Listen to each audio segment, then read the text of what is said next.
pledge allegiance to the flag of the United States of America and to the republic for which it stands, one nation, under God, indivisible, with liberty and justice for all. Item is to accept the agenda as presented. Is there a motion? So moved. Second. Seconded by Mike. All in favor? Aye. Any opposed? Any abstentions? Motion carried. Next item is approval of the January 16, 2019 minutes. Is there a motion to approve? I'll make the motion. Motion was made by Lou. Is there a second, Ralph? Or was it Ben? No, I made Made the, by Ralph, but I will second. Okay. Actually, I'll defer to that. I can defer.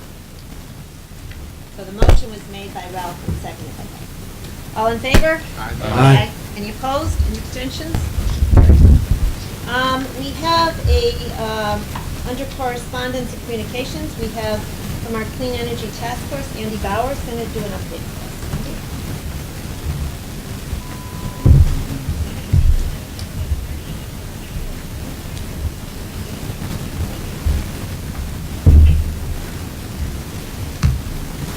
Hello, everybody, and good evening. Did people are in possession of the Yes, testimony from CCM? it should be right, wait a minute. Looks like I have this. the ordinance. Did- I did not bring that. I brought the ordinance. Okay, I'm sorry. that's all right. I'll no problem. Okay, so as you guys know, 3 years ago, the Board of Selectmen passed a ban on accepting fracking waste. Myself, others around the state have been attempting at the state level to get a statewide ban on fracking waste for all the reasons that we went over in 2015 and 2016. CCM, and Susan, if I could bother you to send this, to the board. Yes. CCM has submitted testimony concerning Senate Bill 753, an act concerning the statewide ban on fracking waste. That is the ban which contains essentially the language that this board passed in 2016. CCM requests, I'm going to read the two highlights here. CCM requests that the committee amend Senate Bill 753 to number 1, require DEEP to regulate, evaluate, and enforce fracturing waste in Connecticut, and 2, include language that would preempt any municipal ordinances that have been enacted. So that's 56 towns across Connecticut. All the work that local people, volunteers, unpaid, have put in to enact a fracking ban, those would be wiped out.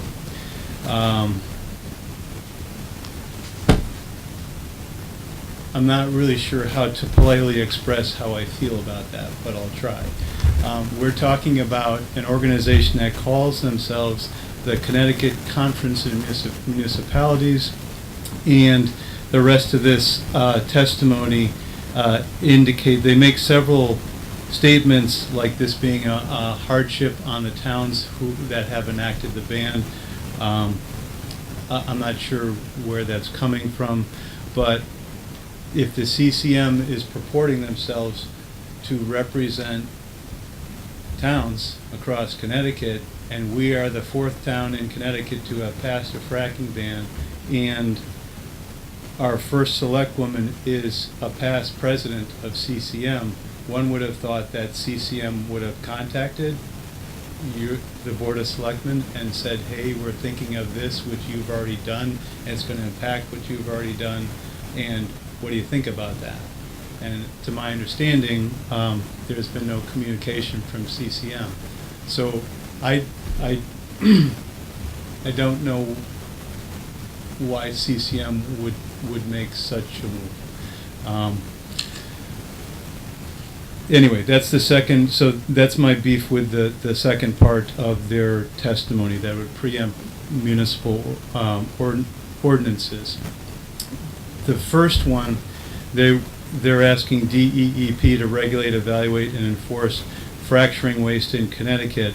And when I presented to you 3-4 years ago, that question was raised. Why not just let DEEP handle this? And my response then is my response now.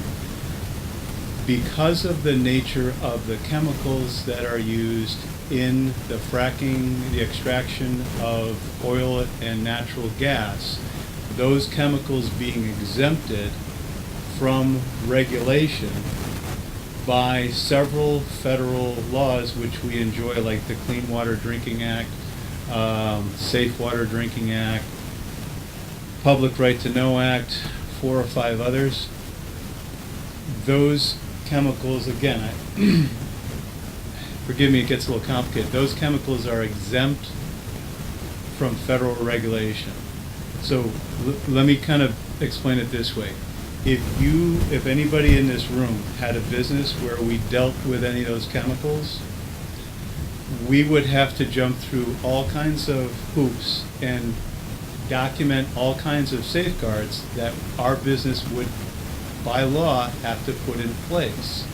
So an easy way to visualize this is when you see the trucks rolling through town or on the highway with that diamond on the back that indicates the hazardous materials, because that's what they are. They're hazardous materials. And when they get into an accident, the first responders know immediately what's in there. And like, you know, is it this, is it that? They know those things. When these chemicals are used in the extraction of oil and natural gas, none of that is required. None of that. So for the legislature to give this to the DEEP and say regulate it, the DEEP is in a near impossible situation because they can't regulate it as a hazardous material, even though they know it's a hazardous material, because it's been exempt by federal laws and statutes. It's a catch-22. So, in my opinion, the best that the DEEP could do, the strongest language that they would be able to provide, which would be to say, we will do everything we can to make sure all the laws are followed, which is a true statement. But when you're dealing with this stuff as it's regulation-free when it comes from oil and natural gas activities, what can they do? They really can't do anything. They can't prevent it from, they can't require labeling because that would be a regulation that it's already been exempted from. How are they going to measure the radioactivity that comes from the Marcellus Shale, which is in Pennsylvania, which is where most of the waste is generated from? How are they going to regulate that? And do they even have equipment to measure radioactivity? It's, as I said, in my opinion, I think it's an impossibility for the DEEP to regulate it. And I will share with you, I'm not going to drop names, but I have asked DEEP officials, and I've explained my reasoning as I've just explained it now, and I've asked them, am I incorrect in my assumption? And they have said, no, you are correct in your assumption. I think it was a mistake for the legislature to send this to the DEEP. It is not, for the reasons that I've just described, it's not capable, maybe that's the wrong word, but it's not able to safely regulate this material, which is why I think a proposal to send it to the DEEP is not going to do what the spirit of our local band was attempting to do. To finish that thought, because of that regulatory catch-22 that the DEEP, I think, will find themselves in, I want the legislature to enact common sense. The legislature can just say, we're going to ban this stuff from Connecticut, and then it's done.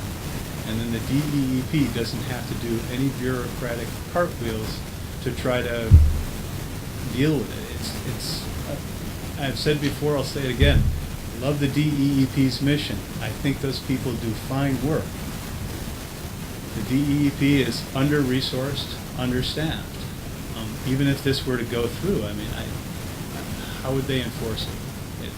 It would be, like I said, I think it would be a near impossibility. So, I've got some other lighter topics, but I'll stop there in case. So I'm sure you have questions. So it's a lot to absorb, I know, but Rick, What yes. was point one? I got point two. Okay. Point one was going back to the CCM wants to retroactively nullify our ordinance passed 3 years ago and that of 55 other towns, and say you guys can't do, you can't enact a local ban. So we don't have the jurisdiction or the ability to do that? They're just saying we don't want you to have that.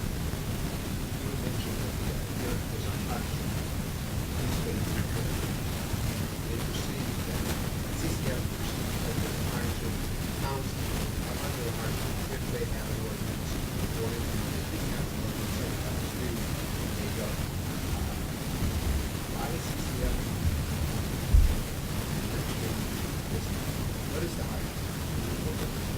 How could it be a hardship if the town has an ordinance that's basically, that we all agreed upon, basically keeps our town safe from any of these hazards? That would be, Lou, a great question for CCM.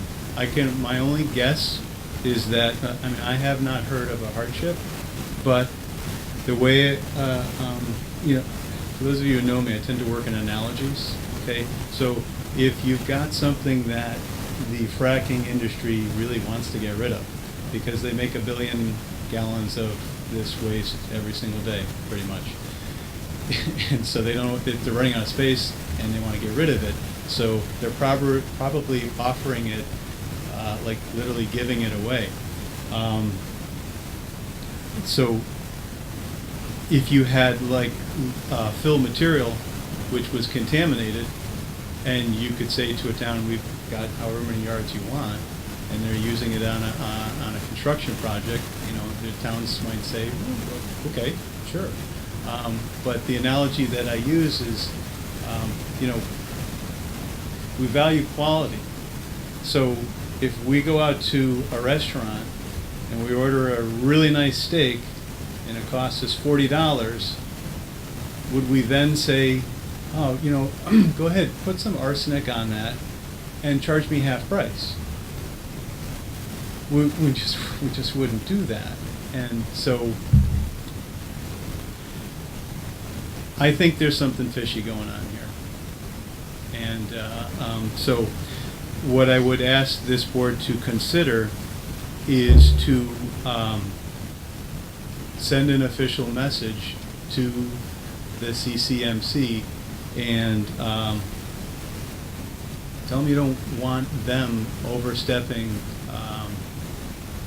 our local ban. I've spent a lot of time on this, as you know, and I am not happy about this. Not happy at all. So, that'd be my suggestion. I'd be happy to work with you on appropriate language to the CCM. I'm sorry, if I call them CCMC, they're not the Connecticut Children's Medical Center. Okay, so apologies for that. But I just don't get it. Where's this waste coming from? This waste would be coming from fracking operations in Pennsylvania. Those are the closest ones to Connecticut. So, I'm just curious, why don't they just dispose of it in Pennsylvania? They're running out of room. Yeah, and I will say, Rick, that there are communities. I've spoken with local activists in Pittsburgh. There are communities who have, all their local wells are no longer potable. there's been seepage in. So this is nasty stuff. Once it gets into the local aquifer, then that aquifer is done. So again, I'm not sure, Rick, Rick, you were not here when I did the presentations, but I don't know if those of you who were here recall, there was a huge, they call them retainment ponds. It was about the size of a football field. And what they do is they, dig down like maybe 10 feet and they cover it, the bottom with plastic. The plastic degrades, and when it gets a hole in it, out goes the effluent. And that's happened numerous times. And you're talking about millions of gallons which flow into wherever they're flowing into. And again, it's not regulated stuff. So it's like we know from third-party analysis that there are carcinogens there, that there are hormone disruptors, that it's radioactive, but the companies don't have to do any kind of testing or any kind of public notice because they're exempt from those federal regulations. So,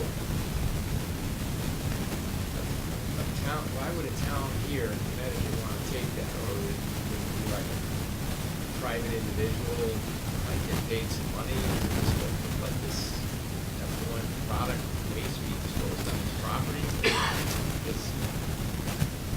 How does it work? I can't imagine why somebody here would even want to take it into their town.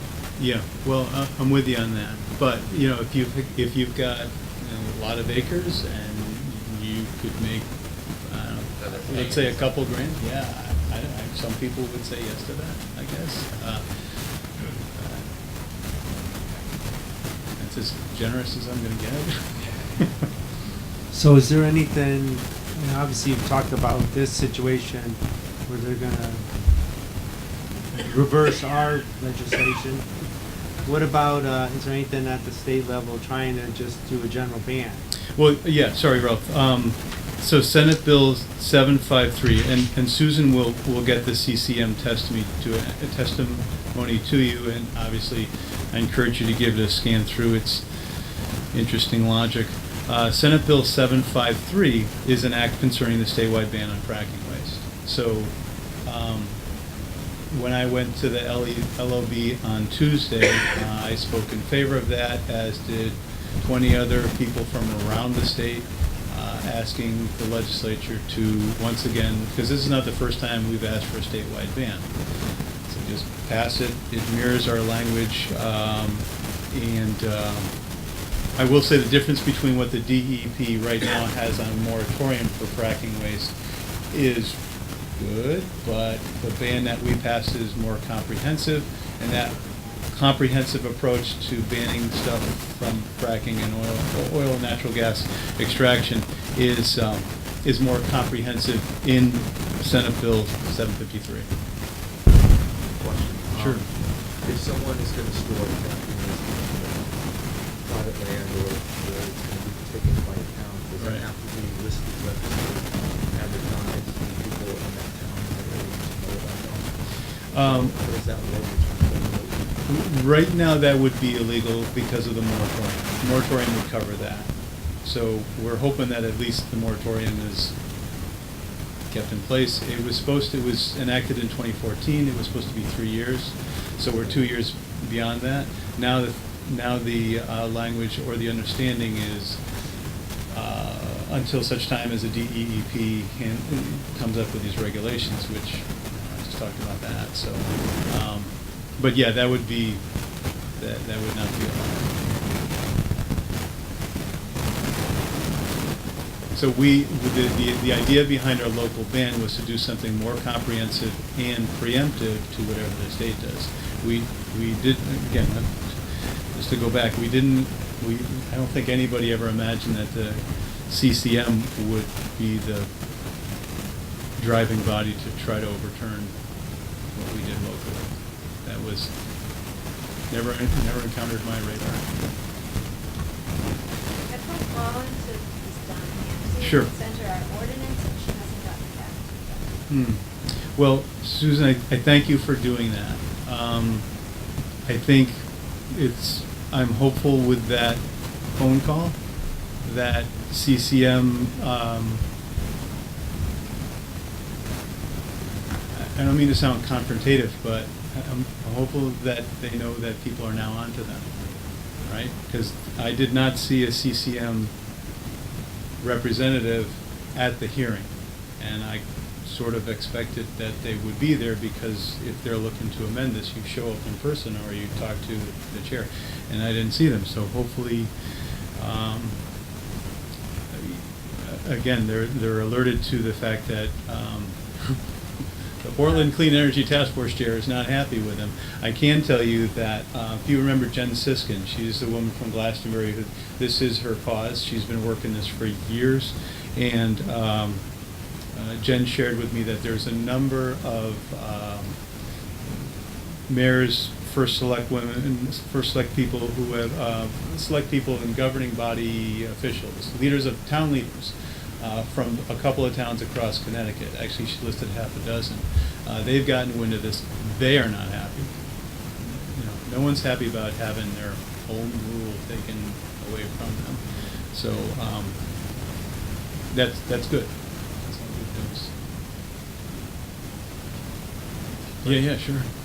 Do you feel if this Senate Bill 753 gets passed and signed into law, Yeah. that covers the problem? Yes. Yeah. So another way to deal with this, a more positive way, and again, I could help with language or a resolution if the board was interested in sending a resolution to Christy Carpeno, Norm Needleman, who is our new senator, and the chair, co-chair of the Energy and Technology Committee. Right. So this bill would go through that committee. Then I'd be happy to help draft that if the board, would like to back this particular legislation, the statewide ban on fracking, which is pretty much identical to what we did here. I would like. Um, What about the rest of That the seems board? to make sense. Okay, sure, be happy to do that. I'll have on your desk by tomorrow.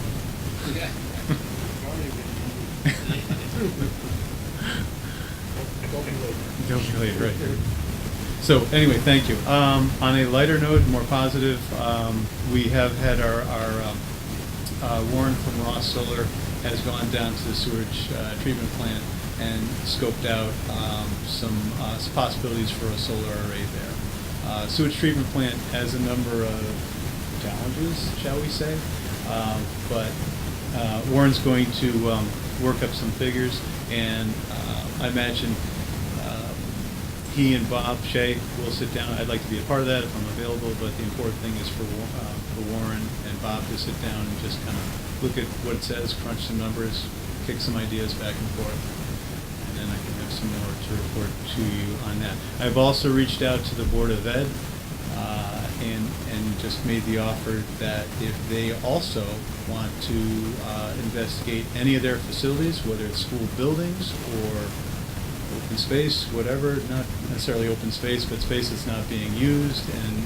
it's a possibility for an array. I know, Ben, just as I hear myself say this, you had mentioned something about an area like way on the other side of the athletic fields at the high school. So that's the sort of thing we're looking at.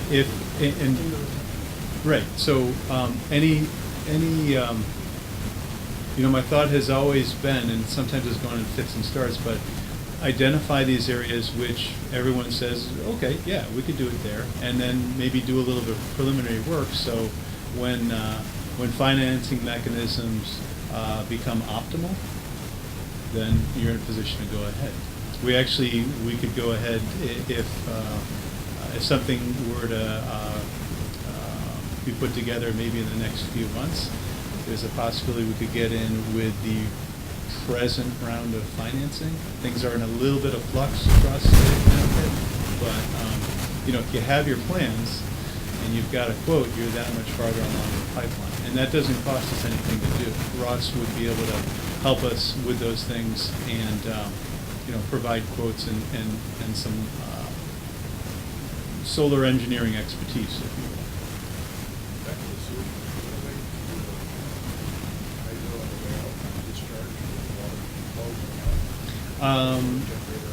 Yes, yeah.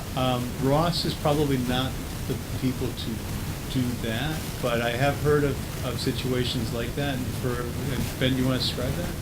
No, I No? don't know enough about it. I just know Well, that it's- we're pumping water out, the water is treated, and I know it's going another day, but it got rid of. Keep going, man. You're doing great. Got ready for that, and I think Yeah. it kind of makes sense to me. Just imagine a pipe and a big fan in the pipe, and that fan is a turbine, you know? Water, pipe, turbine, spin, electricity, and that's basically what you have. You're doing good, Ben. Goodness there. So, but that's something, yeah. That is something we should look at. I don't know if Right. it's worth it or not. You can always look into it, and then, you know, when you get the quote back, then you make the determination. How much electricity for something like that? I don't know. I mean, I'm gonna hedge my bets and say probably not a lot, you know? I don't wanna say that it would if it's not, but, I mean, the nice thing about, like a dam is that you've got all that water, and it's a lot of water coming down, so it's just going and going. To install something in a pipe, I don't know. It's worth a look. We'll leave it at that. What about the solar? Was there any preliminary discussions about how big an array or not? I think what I'd like to kind of defer that question, Ralph, until Warren and Bob have a chance to sit down, because the gentleman, forgive me, the Portland employee who is down there, who works down there, was able to point out some things to Warren, but Bob may have kind of, to borrow an industry phrase, like a go, no-go areas where it doesn't want touched, or it's okay to do that. So, and I don't want to say what's his purview to say. You can chicken out, if you will.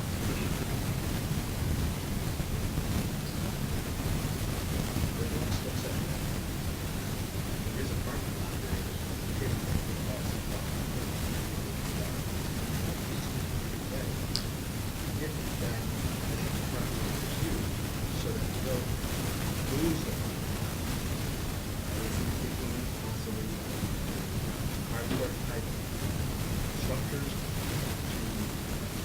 elevate those barriers so they're able to walk about what the parking lot's like. You know, again, I think I'd love to say yes, but I'm not the person who can say yes to that, nor am I, you know, Warren's still working off the details. I would suggest to you, however, as a board, I'm going to be a little bit forward, so forgive me for that. It's like, how aggressive do you want to be, and where do you want to put solar arrays? If you want solar arrays across parking lot, that means canopies. You know, we talked about solar at the town garage. Town garage is not structurally up to the task. You got the roof space, but not the structural carrying load. But just food for thought, okay? So the town garage has a driveway which pretty much goes around the entire facility, and there is about 25, 30, 40 feet of land that it looks like it's town-owned around the entire access way. Ground mount solar arrays there, it's not on the roof, but again, it's just, if you as a board say, listen, we really want to have solar on the town garage, come up with plans to make it happen, forget the roof, but just come up with a plan using the surrounding area, that might not be a bad thing. I think people need some permission to kind of think outside the box in terms of placement of solar.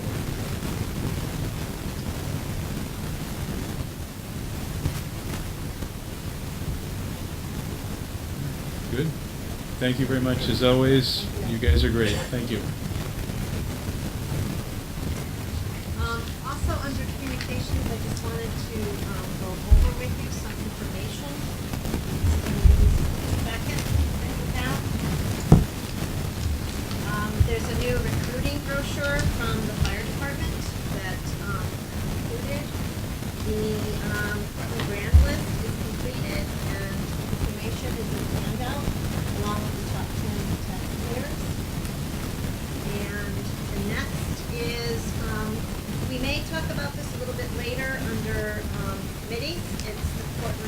Rail Depot and the potential uses for that. We've had some meetings on that, and Ruth, you want to report on that a little bit later, your meetings? The next is notification of a grant award that was given to 12 towns, and it's to help with the care and upkeep of the airline trail. So it's the airline state park trail, 12 town investment, and we are part of that, so we will be participating in that grant program. The next item is a initiative by Angela Augusta, and I'm sending this out so more people can learn about it. It's come on over Portland welcome packet for new residents, and it would be a packet that is being developed by a subcommittee, and it will be for every new resident who moves to the town of Portland, and they are looking for Portland businesses who are interested in supplying a coupon or other information to the holder to help new residents discover local businesses that they can use in our town. If you're interested, Angela's email is listed here, and I encourage you to pass this on. There are handouts here for others who may want to.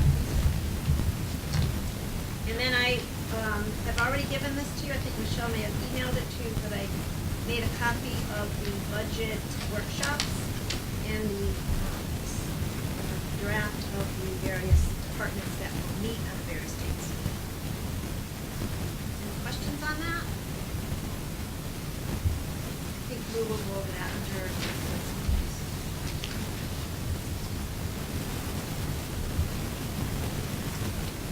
That's all I had under communications, so public comment.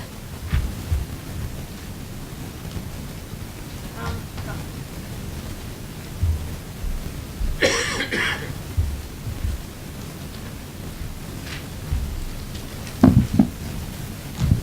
Annabelle Marushak, 97 Middlesex Avenue Extension.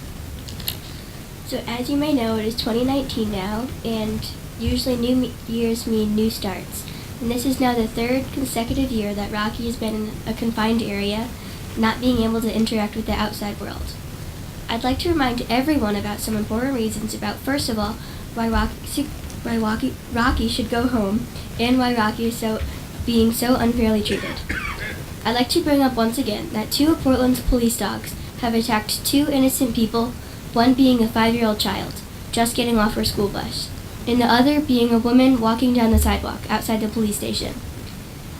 Those two dogs did not get killed. Police dogs who had specific training teaching them not to attack innocent people did just that. Yet Rocky, a family pet in a stressful situation, reacted by biting a person and was sentenced to death. It's my understanding that in the past 15 years, Rocky is the only dog to be issued a kill order.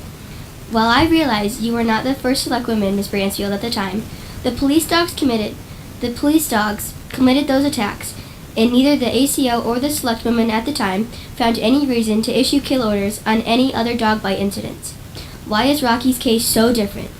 If a dog bite causing 2 stitches, bruising, and scratches to the leg was enough to issue a kill order, certainly an attack to a 5-year-old girl who endured bites to her head and left ear, lacerations to her head, puncture wounds requiring stitches, staples to her head, and bruises would warrant a kill order.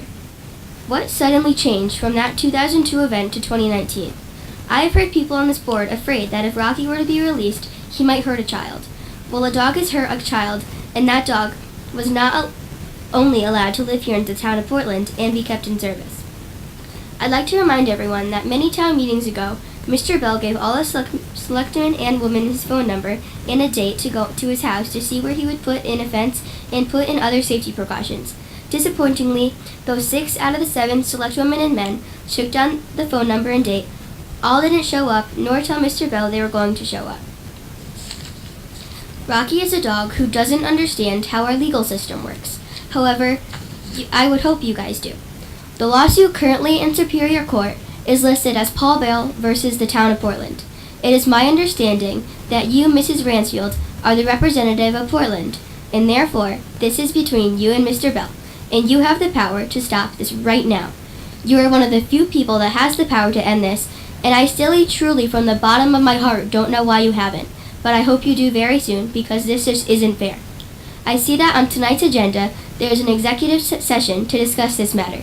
I hope that you plan on taking action tonight by releasing Rocky back to his rightful owner, Paul Bell. Mr. Bell deserves to have his companion back. The companion that has been with him through his difficult surgeries and recoveries. Rocky has now lived through three years of his already short dog life in confinement. Let him live out of his remaining time with his companion. Thank you. Yes,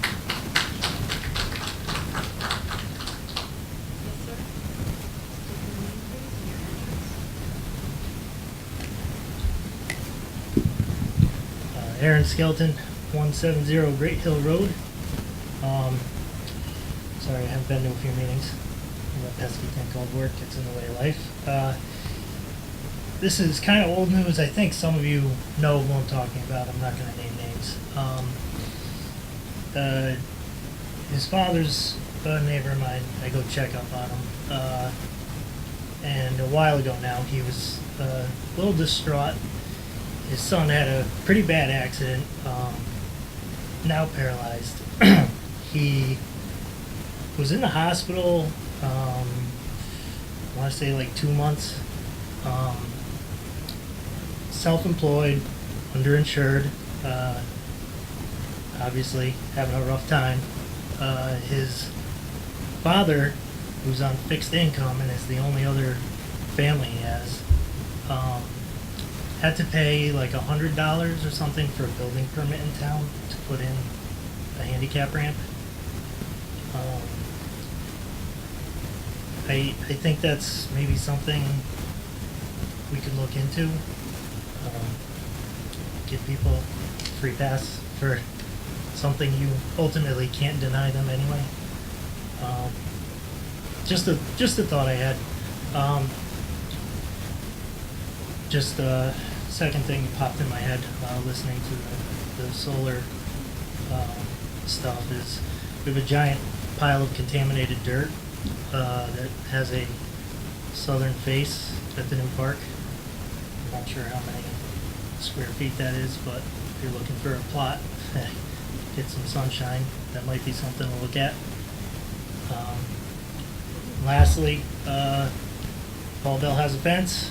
Dog's been in the pound for 3 years. Not much going on there.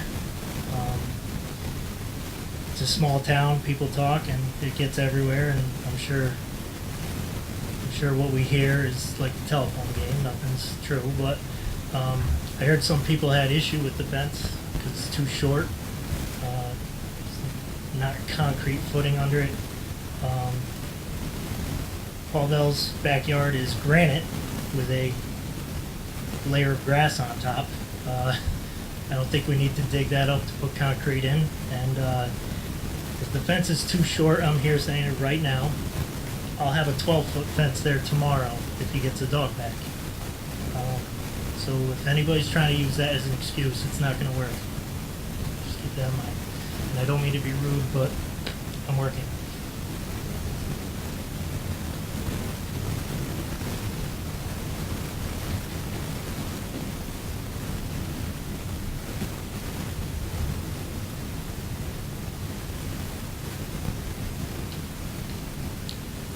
Kim Nagy Marushak, 97 Middlesex Avenue Extension. I've said it before, I don't like doing this, but I'm here.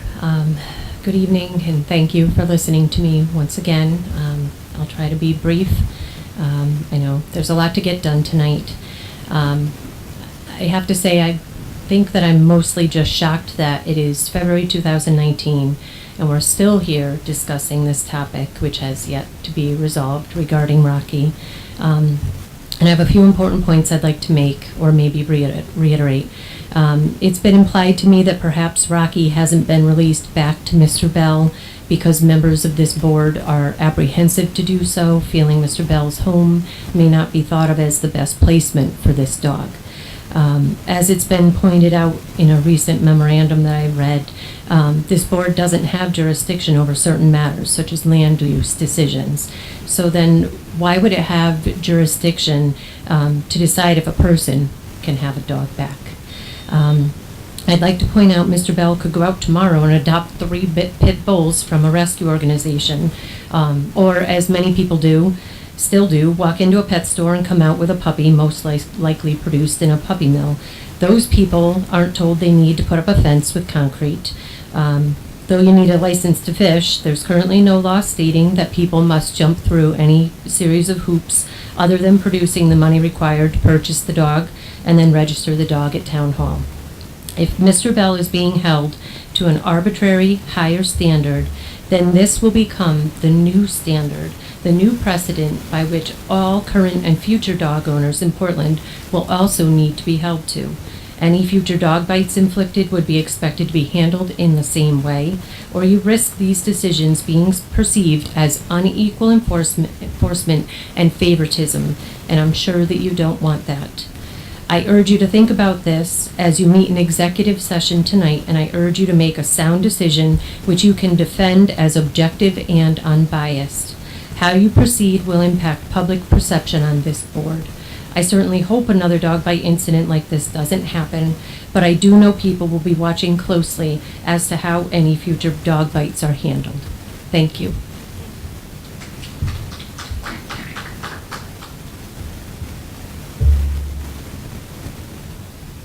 Any other comments?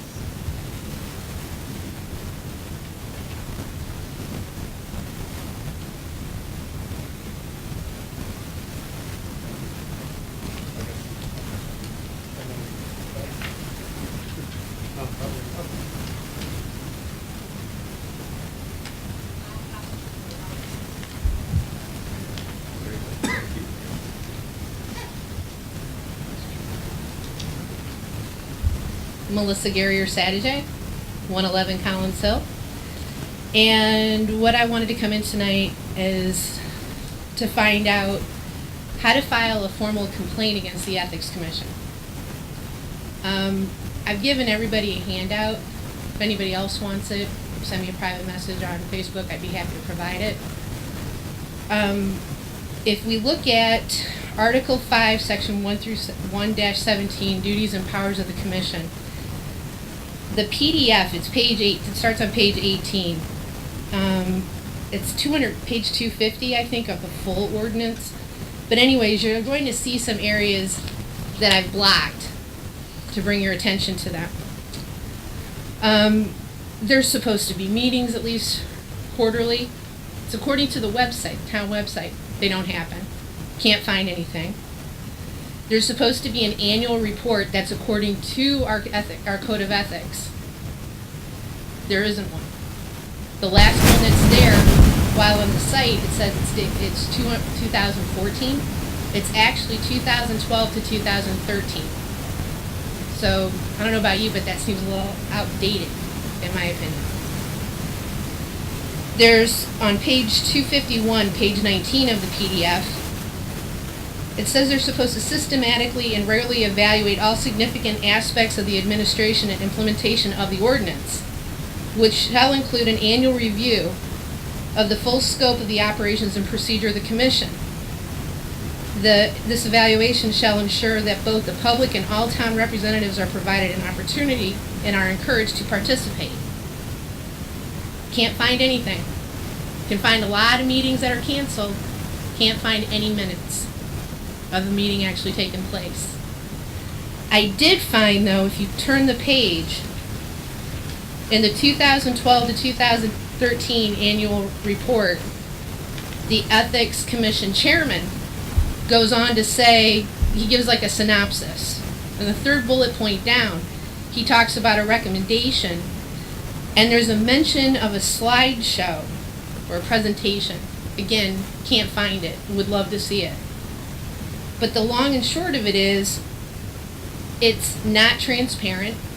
This is supposed to be the commission that taxpayers can go to if we have an issue, complaint, whatever, and it's invisible.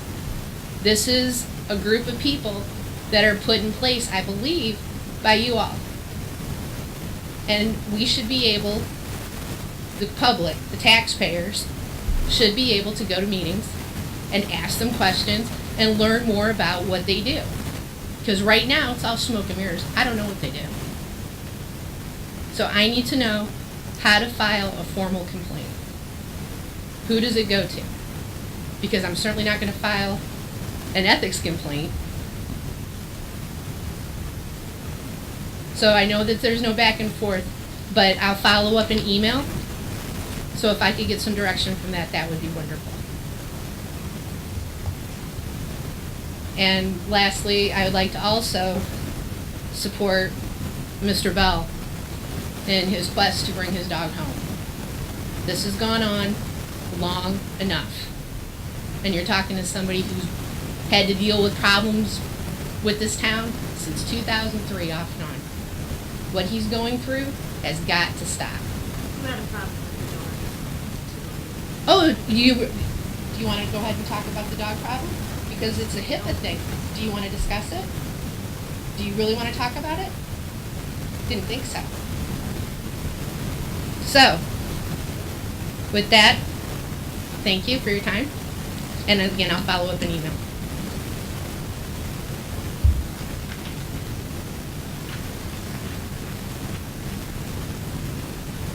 Yes.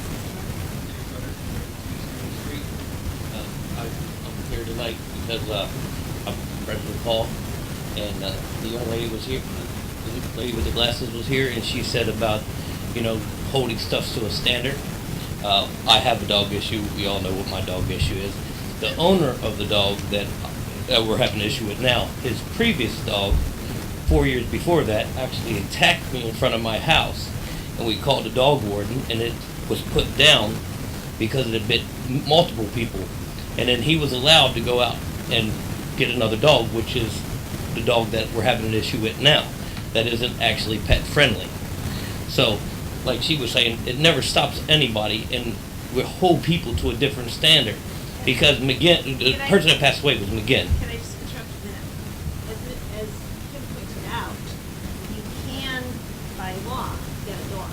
Yeah, you're right. There is no law against that, and there's no power that would be held over someone. However, the situation that we're talking about is a lawsuit.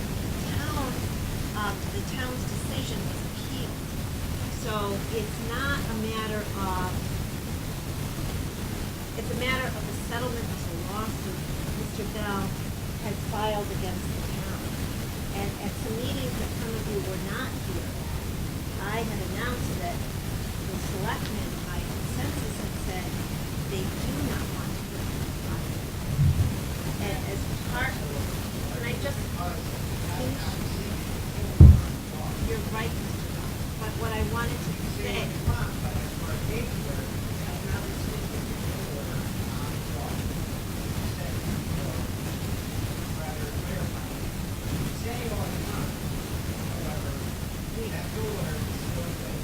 I just wanted to clarify, because a few comments have been made, that we are attempting to mediate Mr. Bill and his attorney. So that's the difference between what. Oh yeah, no, Continue, Mr. yeah, no. I'm not arguing either way. Like I say, I've talked to Paul myself. I've went up and seen his fence because we have a dog issue. He knows I have a dog issue with dogs.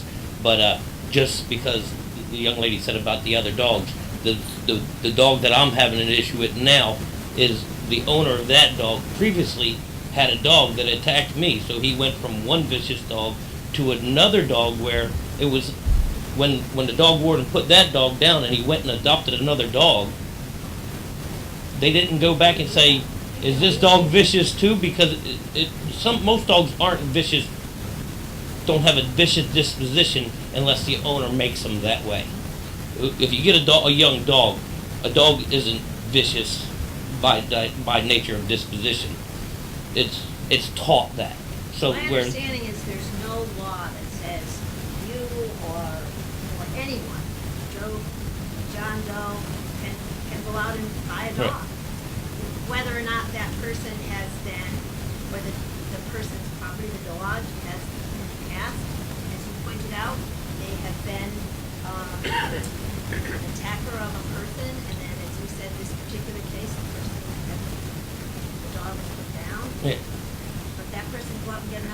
Right. There- So, there is but that's no exactly law. what I'm saying. Yeah. What I'm saying is when Well, that right. dog bit me, I called the dog warden, and they didn't even put that dog in quarantine after it bit me. They just said, okay, because again, I walked up on the man hollering at my wife, and his dog latched a hold of my leg because I walked up on him. So I said, hey, I walked up on him. The dog was actually protecting him, doing his job. Just put 2 teeth marks in my leg. So I just said, does the dog have rabies shots? I'm fine with that. You know, because it's a dog. A dog that will protect its owner. So if I walked up on him, I should have probably stayed back away from the leash. I walked close enough for the dog to come and bite my leg. But I told him, I said, now you should leave because if the dog tries to bite me again, it won't be here. But again, I actually walked into his space.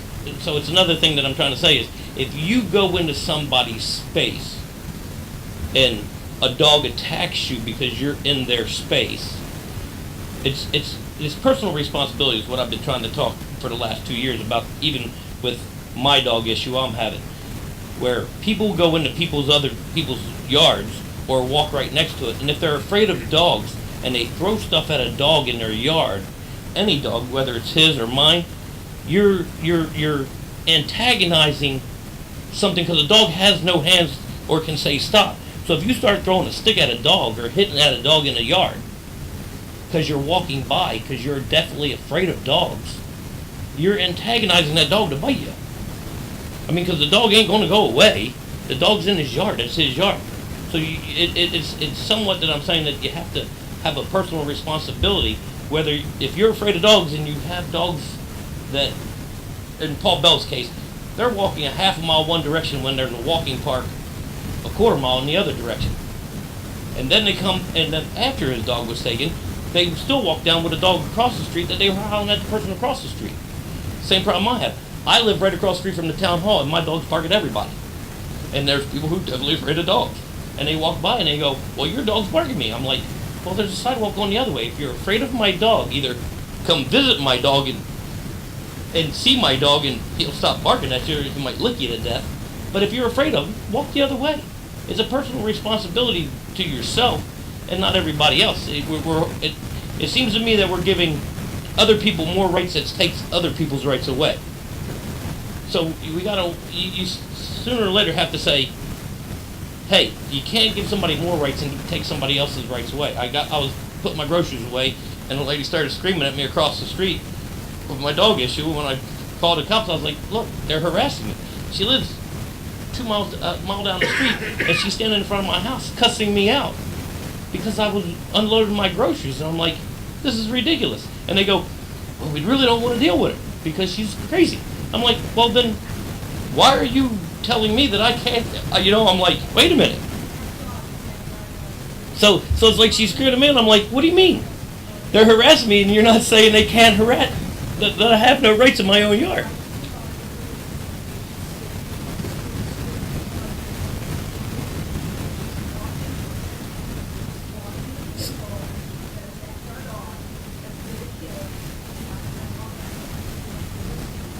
Yeah, so I'm just saying that we ought to look at the standards and try to.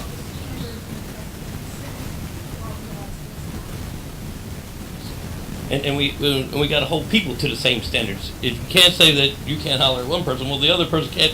Sarah,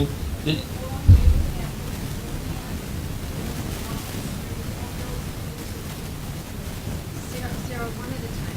Yeah. I'm not understanding. Well, the other day, one of the dog issues that we had, the lady was standing in front of the town hall. I'm unloading my groceries, and she started cussing at me while I'm unloading my groceries. And I'm like, look, this dog issue that we've had is 2 years old. Can you just leave me alone? All I do is work and I come home. And she's cussing at me from across the street. And then when I go in the house, she's still cussing at me. So my wife gets mad. She calls the police to come back because now this lady's harassed me after 2 years. She's still. Because she does it every time she sees us. I have no clue. You ask her. She don't like us.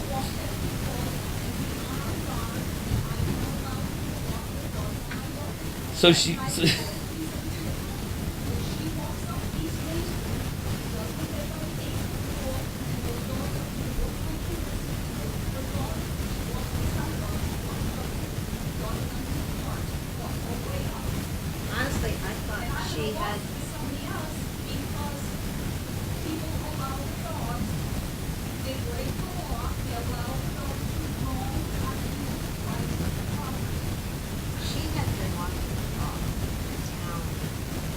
Oh yeah, she had. But Driving a car, parking it. yeah. But now she's screaming at us from across the street, and it's like I called the cops, and the cops are like, "Well, I don't know what to do because she has the right to be there, but you don't have the right to scream." I mean, it's like, and nobody ever does anything, and she does this at least once a month, and nobody's and they don't say nothing. I mean, it's getting to be ridiculous where where they're giving her more rights and taking my rights away to live in my own neighborhood in peace.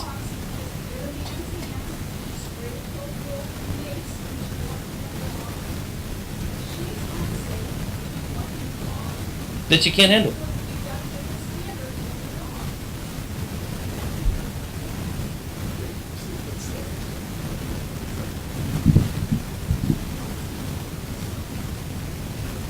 Kevin, do you know why there's feedback from the speaker? So that's all I have to say. Is that it should be a standard that we hold people to, and it does seem that in some cases, because I've talked to a couple of people on the board, that we're actually holding Mr. Belt to a separate standard than what we're holding a lot of other people to. And I understand that it's a different thing, dog on dog, dog on people, but Now it you're should. talking about cussing. Yeah. But any standard. I know there's a standard between a difference between dog on dog and dog on people, dog fights. Did this happen this week? About 2 weeks ago. No, that was another one. No, who came? What police officer showed up? Because I was awful mad. Because I've actually gotten a confrontation with other people, and when the police officers come to my house, they said, "Well, you can't do that." And I'm like, "Well, you seem to be letting everybody do it to me, and you're not telling them they can't do it." You know what I mean? And I'm like, so it's a standard, but again, yeah. So again, if we're going to hold one person to a standard, it should be the same standard for whether it's dog on dog or dog on people. See, I thought she was staying. Oh no, she She was at the last. yeah, no, she 2 weeks ago she was in front. She wasn't walking the dog the day she cussed me out though. She was not walking the dog. She was just stood right in front of the town hall and just cussing me out. So, yeah. So, but yeah, that's all I had. Thank you. Yes, sir. Oh, It'll be a tough one to town. Yeah. Can't beat her anyway. Scott Maruschuk, 97 Middlesex Avenue Extension. Good evening. Thank you for volunteering to serve on the board. I have to go back to, I believe it was August of last year. I haven't been able to attend since then, but I've had many representatives here anyway. A while back, Selectman Zampano brought up an interesting point. He alluded to the fact that while passions run deep on a variety of topics currently under review by this board, he, as well as other members of this board, are challenged with looking out for the whole of the town versus the ideals of, in this instance, a small number of Rocky supporters who show up and speak their minds at these meetings. I do not envy the weight of responsibility you carry on your shoulders with this burden. While the plight of Rocky has been front and center during these discussions, I wonder if any of the selectmen have taken a step back and considered that Rocky is one of roughly 800 registered dogs in this town. Any idea how many there aren't registered? Any way of tracking that? Where'd I go? As I'm sure you've heard through various public other speakers that we've been made well aware of other unfortunate dog bite incidents in town, Rocky is far from alone in participating in such an incident. Dogs have attacked other dogs with tragic consequences. A highly trained police dog attacked a 5-year-old girl, resulting in injuries that required more sutures and staples to close than the unfortunate incident with Rocky. To be clear, I am in no way trying to belittle or downplay the injuries to the gentleman that Rocky bit. I am merely bringing this up to show context. I have never experienced a dog bite or suffered its lasting repercussions. Those are shoes I hope I, as well as the rest of us, will never have to walk a mile in. That being said, to the best of my knowledge, every other dog involved in any of these past tragic examples has been made to serve the requisite 14-day quarantine either at the pound or at their residence, and then return to their respective owners or handlers without further confinement. In the case of the police canine referenced earlier, it was returned to duty and exposed to public interaction on a daily basis. I realize that some of the previous mentioned incidents occurred under different recent town leadership, but you as the sitting board in 2019 are now tasked with dealing with not only this incident, but also the ones that will undoubtedly occur in the future. I have to ask, what is it about this particular incident with Rocky that set it so far apart from the other previous incidents that the need to issue a kill order was given? Thankfully, I understand that that order has been rescinded, and I thank you for that. Not yet? Okay, well, shouldn't be. Or, again, I have to ask, were the injuries more severe? Was the threat all that much greater? Or did a personal relationship with the victim cause the consequences to be skewed more towards the extreme measures? Are you, as a board, prepared to set right now a new precedent regarding the issuance of disposal and/or rehoming of ordering other dogs around? Barring Rocky from going back home to live with Mr. Bell does just that. Without any clearly defined rubrics or algorithms that deal with situations like this, you are setting yourself up for more cases just like this in the weeks and years to come. It will happen again. Whose dog will it involve next time? The mutt that resides on Main Street? The Doberman who lives on Mashamasak Trail? Perhaps the poodle that lives on Courtney Lane? Is the Rocky incident the new baseline you will use to determine which dog lives, dies, or is forced to move to a new home? Maybe you can use the number of sutures received. I must reiterate, though, that other dogs in town have caused injuries that required the application of more sutures. Maybe you'll continue to use the Dunbar dog bite scale that the ACO used to determine the severity of the injury that Rocky caused. To the best of my knowledge, and please correct me if I'm wrong, the Dunbar scale does not take the size of the dog into account. It simply uses the length of the dog's canine teeth and how far those teeth are able to penetrate into the victim. As I'm sure you're aware, dogs can range from a couple pounds to almost 200. Different sized teeth cause different levels of harm. But according to that Dunbar scale, a bite inflicted by a Chihuahua and a Rottweiler can be ranked at the same level. For example, a level 4, the same as Rocky's. Which means, despite obvious discrepancies in the size of injuries, you would be forced to issue kill or rehome orders to both dogs. There's numerous websites out there that say the size and the breed of a dog has a huge effect on people's perception of aggressive behavior. Little dogs can get away with the sort of behavior that would quickly get a larger dog reported to animal control. Breeds which have a reputation for being dangerous have very little room for error when it comes to temperament and behavior towards other people. However, if you set this new precedent, you will be mandated to enforce it across the board, from the largest St. Bernard to the smallest French Bulldog. If you do not standardize the way these incidents are handled by following the precedent you are setting tonight, the town and Board of Selectmen run the risk of appearing to apply a policy that is ambiguous at best and unfortunately subjective at worst. In the court of public opinion, this will be perceived as showing favoritism, selective, and discriminatory behavior. Is that the perception you want to be defined by? I urge you to form a committee to research and create a policy which clearly defines the rules, procedures, and guidelines regarding incidents of which you are currently dealing with. As I said before, incidents like this will happen again. It's not a matter of if, it's a matter of when. Side note, a few months ago, Selectman Kitch stated that you as a board needed to appear as a unified front. I could not disagree more. Please disagree with one another, in public. Talk points of contention out. In my opinion, dissent and protest challenge our ability to take criticism and should lead us to examine what it is that people disagree about. Marching in lockstep for appearance's sake is disingenuous and servile. Civility and decorum are paramount when it comes to rational discussion, but as I've tried to teach my kids, speak your mind.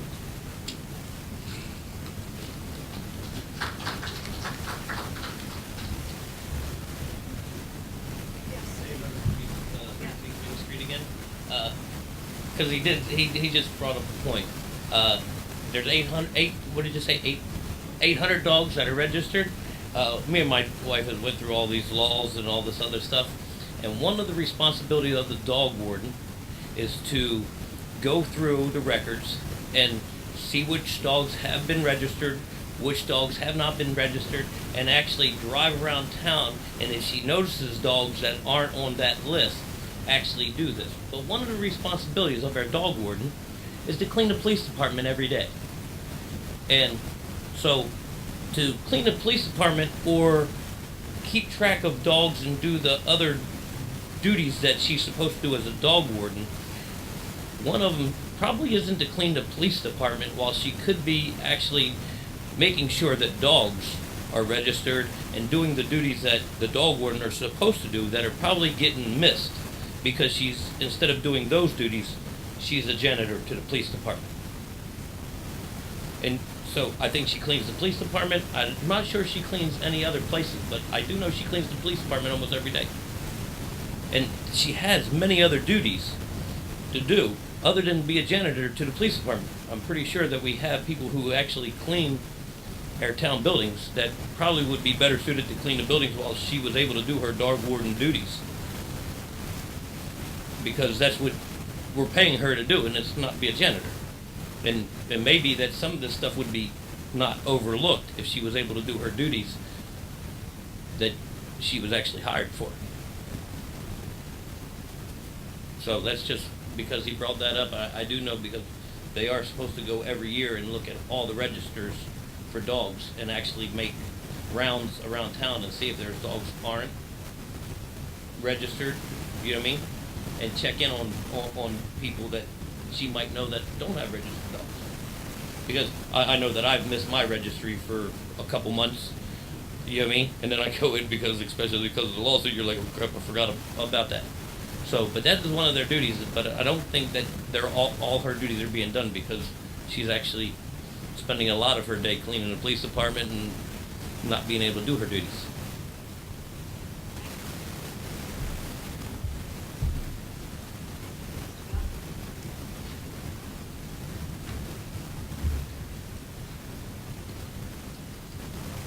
To follow up on what Paul Bell, 187 Old Marble Turnpike, I think everybody knows that by now. It's been in the paper. So one of the points that Dave just brought up is that Karen's other duties do take up a lot of her time. She spends half her day at the pound. The other half is taking care of the police department or the town hall or other things. And she also maintains the pound on her own. So here she is doing other people's work at their facilities, and she also has to take care of her own facility. Meanwhile, she's running here, there, she gets a call. She doesn't always have a call, but as David discussed, there's probably a good chance that she could be out doing other things within the community, things that she would like to do. There's probably tons of things that she could do. But to go back a little further, there's been a lot of comment about the fence. In particular, what Brian Rogers had said in his quitting notice, and when he said that I had told you to put up a vinyl fence and it had to be 6 feet high, had to have I had showed him, walked him through my property, what I was going to do, and he had no problem.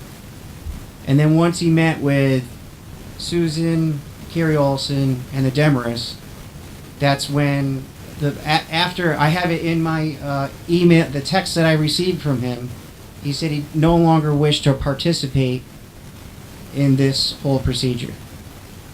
So my point is in that particular text, he said, I heard. So all of you have been discussing things about the fence that I have asked you to come and take a look at, and only one board member came to take a look at the fence.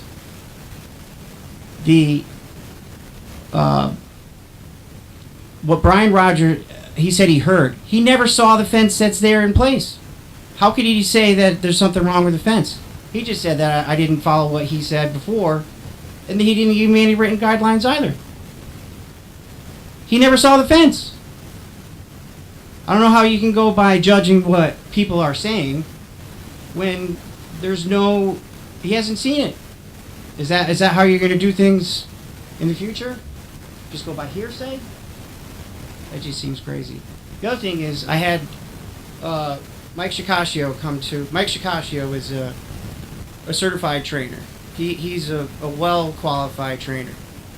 I had him come Friday to check out Rocky, to take a look at the fence, give me any input on what you feel is things that I should implement. Is there anything wrong with the dog? All those things. Michael Pelton, I asked him to come down to the pound as well. That way, full disclosure, I have been more than reasonable with the with the board all this time. Since August, I haven't posted anything on Facebook to get members of the community here. I haven't posted anything. I've even asked people not to put up signs in their yard because we're negotiating. The last time we met was October 6th. All that time has gone by. In that time, they requested my insurance, which I provided to my attorney, and for whatever reason, he didn't forward it to you till December 20th or something. So you've had what you requested since December 20th. Since that time, my attorney has asked to meet with you, and I haven't heard any response. And now in what's listed is that you're considering litigation. That is just like beyond, that just doesn't make any sense. You have sued now. That's what that's concerning. Okay. So You you're, have filed suit. The town has not filed suit against you. You filed suit against the town. That's what the pending litigation. well, the point is, I just wanted to clarify. we want to meet with you. I've been wanting to meet with you. I don't know how many times I've asked you, let's meet. I'll show you my house. I'll show you the dog. Come. It goes nowhere. Here we are, February, 3 years later. 3. Does that not bother you at all? And now, I mean, if you want to consider going to court, my attorney is well prepared to do that. But the town taxpayer, you're going to pay for this. You're paying for this litigation. If that's what you want. In any type of mediation, it's meeting, which we have, and there have been Twice, dates that I was September and asked, October. And I sent back dates, and I will point out that there's 2 sides. And there's going to be, and there has been, and there is ongoing discussion in mediation.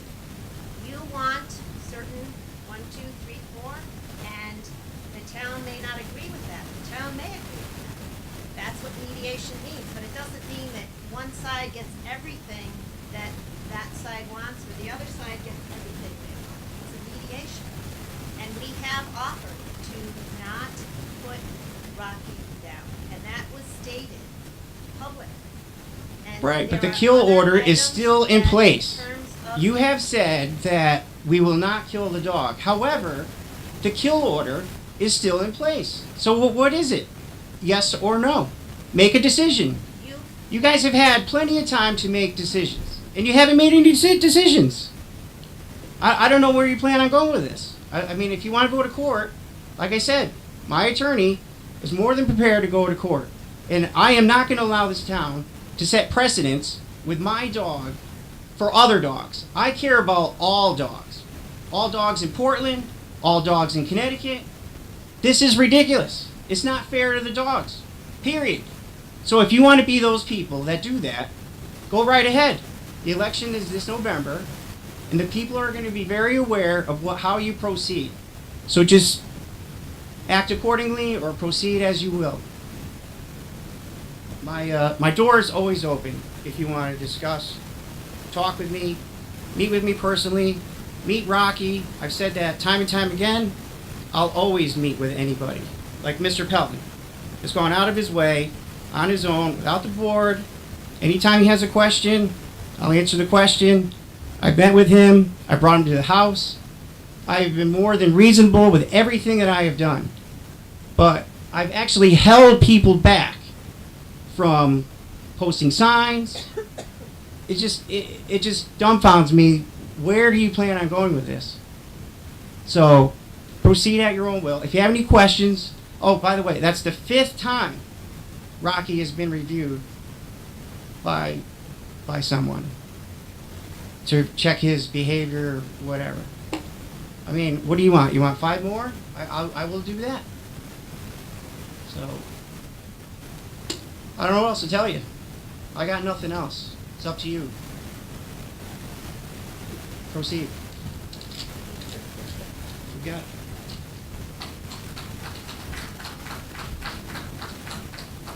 Going to move on to number 7, update on the water system and interconnection to East Hampton. I did provide for the selectmen within your packets, there is a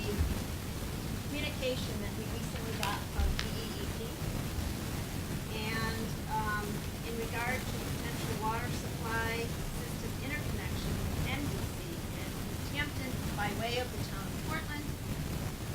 I thought it prudent, and this is written by Denise Rosica, who's the director of the Water Planning and Management Division at DEP. And she wrote this, did she make the law? January 3rd. So she's saying she thought it would be prudent to put in writing a description of the regulatory requirements of such a project as it relates to the Connecticut water diversion policy. Transfers of more than 50,000 gallons of water in any 24-hour period from one distribution system to another would require a permit, she cites instead. Further, if the applicant for a permit will not be the user of all or a portion of the waters proposed to be diverted, the applicant and users shall jointly make application for the permit. As such a user, the department would require the town of East Hampton to be co-applicant along with NBC as the source of the transferred water.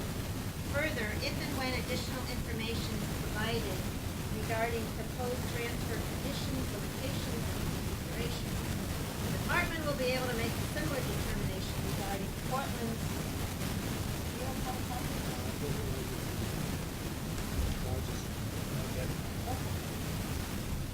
Sorry, I thought I put it in. It doesn't Okay. say. I'll let you have mine. Given that this would be an interbasin transfer of water with multi-town, if not regional implications, it would require an individual permit application with the attending public process. Further, the department would require the applicants to file an environmental impact report on the transfer, which considers the effect of the transfer on present and future water users, and includes a plan for meeting water supply needs and demands in the donor basin of a minimum of 25 years. C, analyzes alternative solutions to water supply or water waste problems. I hope the information is helpful in your pursuit of a solution to water supply needs. Should plans for this potential interconnection progress to a point where a discussion with this department would be useful, a pre-application meeting of all potential co-applicants is recommended. So I think what Director Rosica is pointing out is that any interconnection would involve quite a bit of a process with DEP. In addition, I wanted to let the board know that there were meetings held with Connecticut Water. There's been meetings held with Aquarium, and we had MGC, of course, has been ongoing speaking with us, and the Department of Public Health also came and talked with the town board. There are a lot of potentials, a lot of possibilities, which would improve the quality and quantity of water for certainly Hampton as well as Portland. And this is an ongoing discussion, and at some point we'll put on, when we have more information, we'll put it on a future agenda. I wanted to bring your attention to this particular memo that was sent. It's actually not sent to me, it was sent to Bob Shea and Tim Smith, who is the Public Utility Administrators for Portland and East Hampton. Send that down. Yes, that's the end. Thank you. Any questions? The next item, number 8, is setting a public hearing on Community Development Block Grant. I would suggest for this grant application, you have to have a 2-week notification and a 3-day notification for any public hearing on Community Development Block Grant. And a couple of the options would be for rehabilitation, housing rehabilitation. You can get potentially money that would help individual homeowners to do rehabilitation in their homes for a much lower interest cost. So that is a grant that we are applying for. It could also be a grant for assisting with the administration of services for homeless youth, homeless families. And that's another area that has been mentioned. I would suggest, to give us time for proper notification, that schedule a meeting for March 6th, 2019 at 6:30 PM here in this room for the purposes of public input on the community development block grant program. Is there a motion to that effect?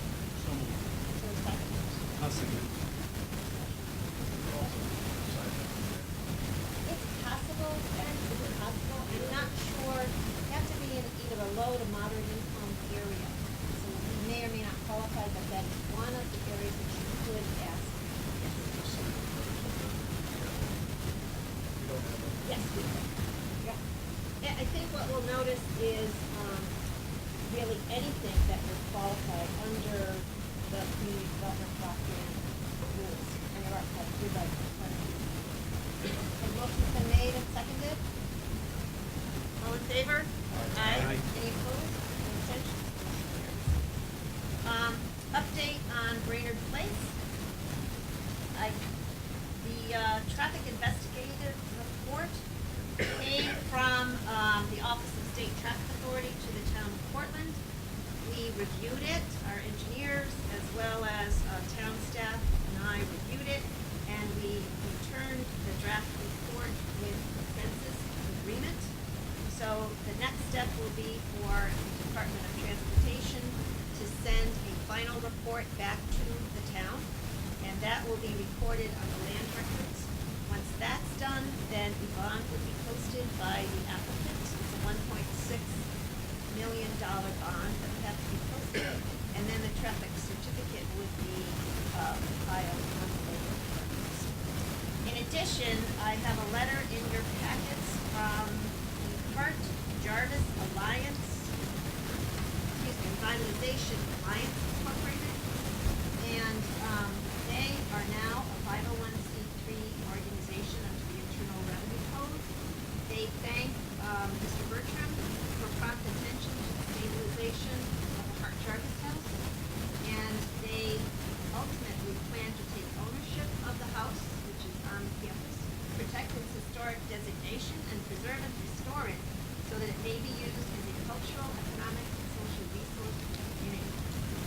The Hart Jarvis Revitalization Alliance has instructed their attorney, Edward Spinella, to prepare a draft memorandum of understanding with BRT DeMarco, the town of Portland, and HJRA. They believe that the MOU will facilitate constructive communication among the parties in furtherance of the development of Brainerd Place and the Hart Jarvis Revitalization Alliance's anticipated ownership and restoration of the house. Please confirm BRT is represented by Julie Morris, so Mr. Spinella can reach out. Mr. Bertram did respond that yes, that is the correct attorney, and they're proceeding with the case. As you know, they're moving the house in anticipation.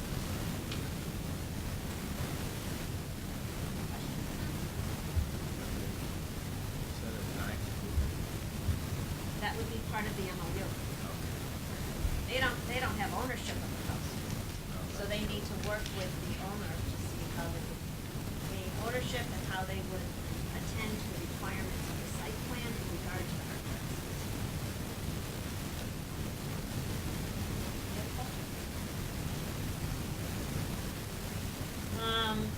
The next item, set public hearing on the Swedish cemetery land matter.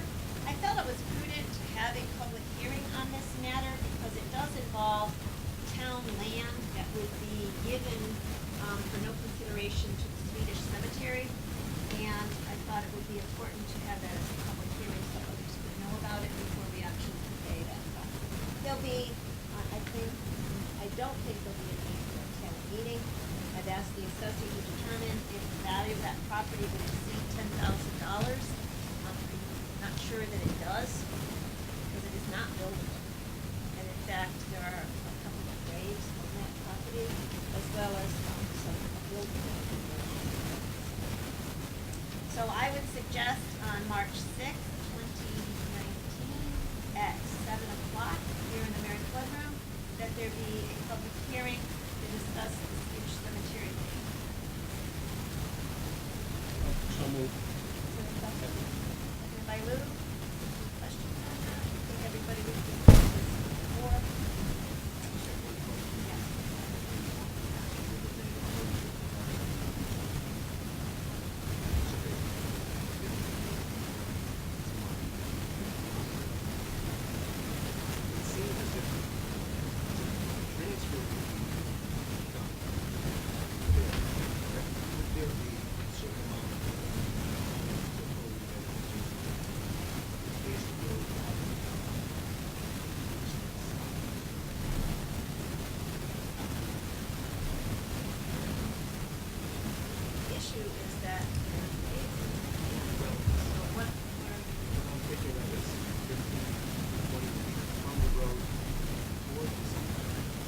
it's still way more than.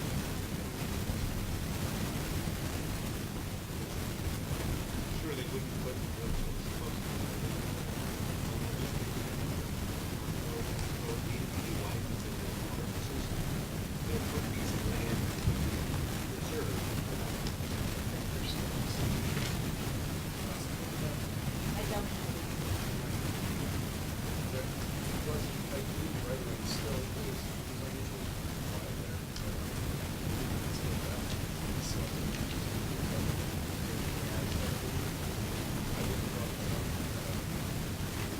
When you saw the map? Yeah, there's still some, yeah, there's still.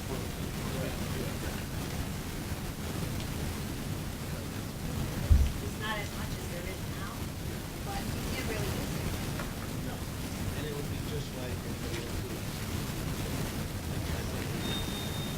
I know it, sure, but I guess it's a little tricky to be like the town has the right of way.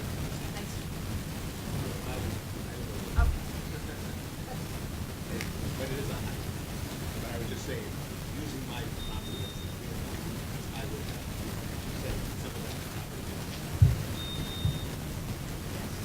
Right? Yes. Oh. Yes.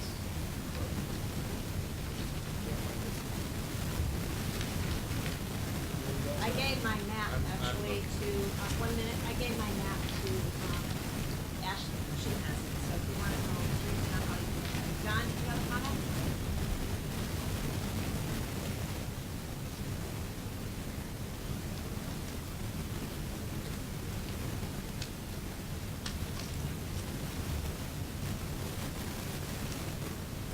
Pretty much. But this goes even further, and it went too deep into the cemetery. So the cemetery was asking that we really do what we could have done years ago, because that used to be a state road, and when they deeded it to the town, they deeded too much. Some of that really belonged to the cemetery. Yeah, and this is really a clarification of use. They're already using the property, and it should be legally established. And we're gonna talk about something else in a minute that's kind of the same situation. Where you have other groups using town property. Now, town property can never be subject to, I wanna say squatters' rights, but it's, from use of a use, but it's not the case with town property. Once it's town property, regardless of whether something's used or not. But in this case, the cemetery has been using this for a long time. It's a little big, but it's like efficient, so that it's officially part of the point. Did we vote on the, oh, we didn't. So that's something we can bring up in the public. Of maps. There is sufficient, I believe it's sufficient, but you have to leave it back on the story.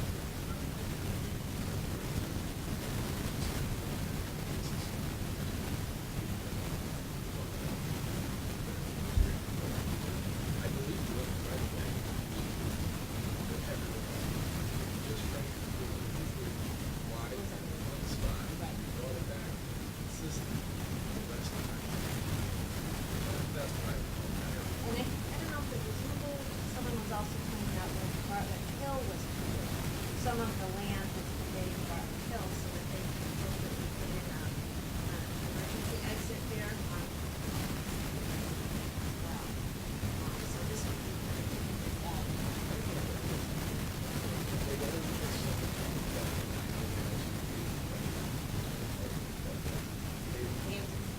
They did give a chunk of something.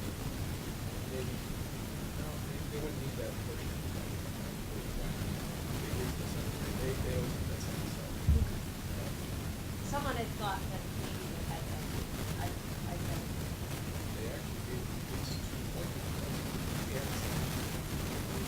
On either side? Cemetery, and the next one, we got one in the backyard. To make that rest. No, it's going to go. To be good neighbors. Yes. Okay, all in favor? Do we Aye. say that? Aye. Unanimous. Okay. Appointments to boards and commissions. Are there any appointments? I have none that have been presented to me. None for tonight, okay. Refunds. I'll make a motion that we refunded $69.31 to Vault Trust. All in favor?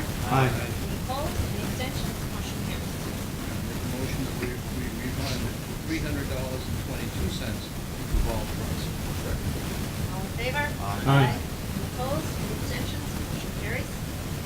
Make a motion that we refund $259.15 to JP Morgan Chase Bank N.A. All in favor? Aye. Any opposed? Any abstentions? Motion carries. Make a motion that we refund $300.96 to CAB East LLC. All in favor? Aye. Any opposed? Any abstentions? Motion carries. Make a motion that we refund $259.20 to Nissan Infinity LT. All in favor? Aye. Opposed? Any abstentions? Motion carries. Make a motion that we refund $48.07 to Jasmine J. Russell. All in favor? Aye. Any opposed? Any abstentions? Motion carries. Make a motion that we refund $95.24 to George Roosevelt.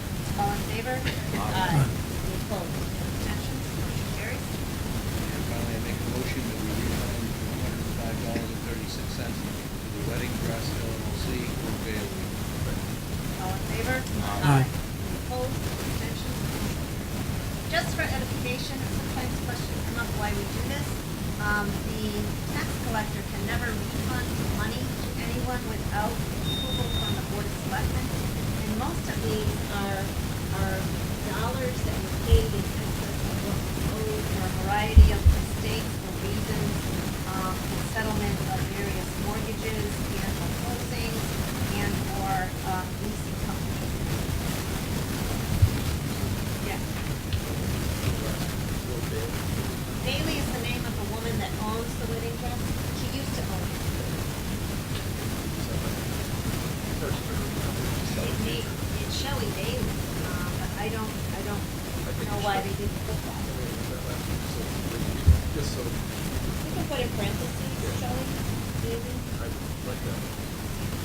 sorry?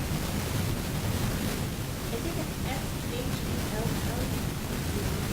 But I need to check with the collective revenue, because I don't know how it's recorded on the deed.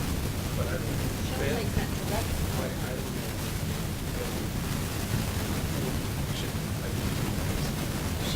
That's the first She was the owner, yeah.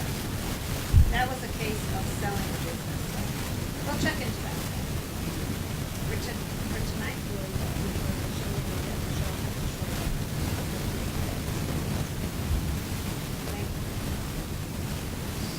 status reports, we can talk about, I think, railroad depot. Would you like to talk about that? Do you want to?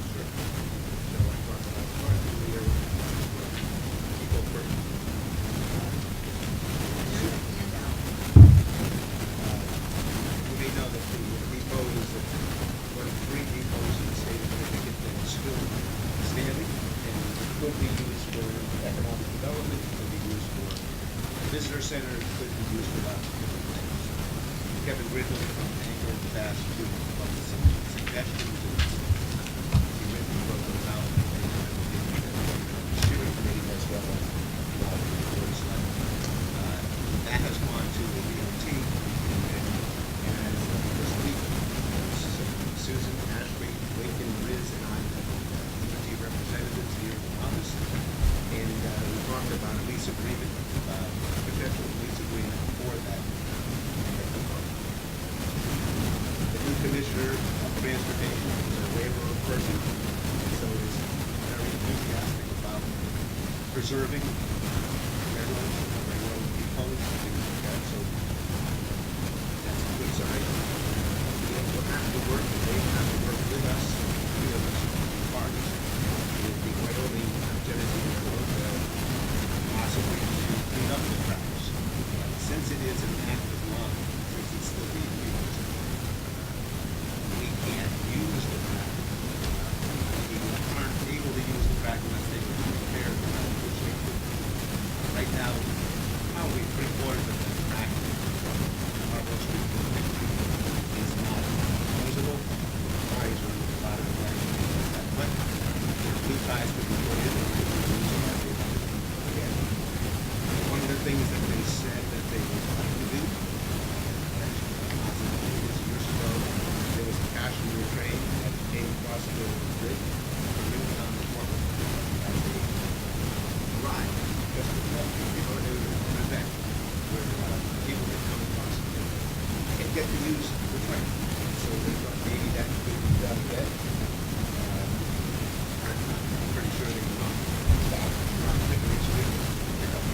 that time.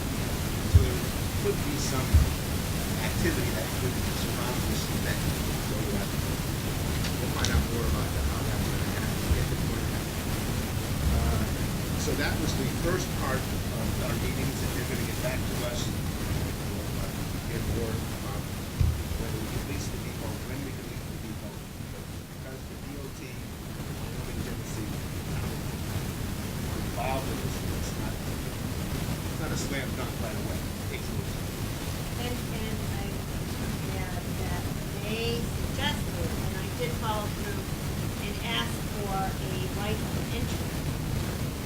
So until we know how much it's gonna cost, what we want to do, and so forth, they will allow us to enter the building, allow us to use maybe some minor repairs, or minor, signage, and things of that nature. So, I did ask for them to proceed, DOT, to proceed with the right to enter, agreement with us, so that would give us some time to determine if, when, how a lease would be And at minimum, just picking it up, dating it, putting this sign on it that says depot number, whatever it was, headquarters, sign that may have been similar to what it was when it was at the and maybe if you didn't still do it, volunteer group could take that over and see how it goes every last week. Very interested in trains, and I know trained people can be very interested about preserving, so it's very possible that we can do that. I talked to Mary Nicholson the other day, and she said, wouldn't it be nice to put a ghost car, a woman car on that train, on the track, like a restaurant, just move there. So, more to come. That's on that part. The other part of the airline trail is that Riz and I met with actually worked for a while in their wings, and we talked to two students who are engineering students at Central Middlesex. They're working as graduate to first identify the landowners that will land along the trail from the YMCA all the way to Marble Street. High Street. We know that the rest of the Marble Street work they're doing is owned by the state. So, they own that. They're going to evaluate and identify who the owners are. And then as we go forward, move toward High Street, we'll have to decide on contacting these people and see if we can use their land where the trail used to be to continue to move forward. So these gentlemen are going to be doing that land identification. And then once they've completed that, they're going to work on a site plan that could be used for either grant application or possibly bid request down the road for extension of Monterey Bay. We're hoping to do just from the YMCA to Route 17. We can get to William Street Extension, well, that would be good too. So that's the area that they're going to look at as a site plan. Once they've done that,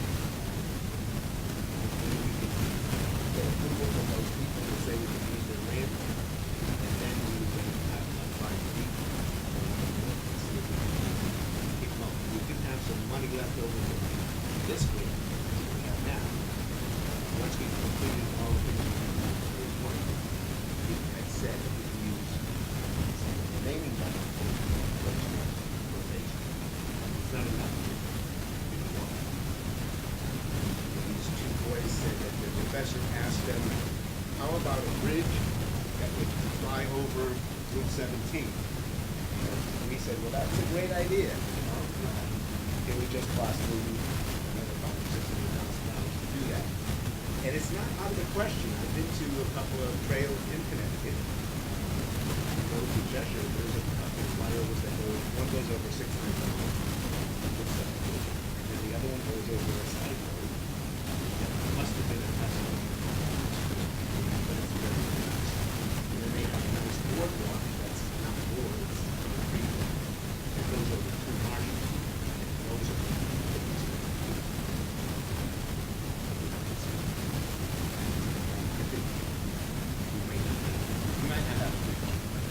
so said, could you try to send it? So those are the airline. Any questions on that? Yeah.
Stay on the tracks.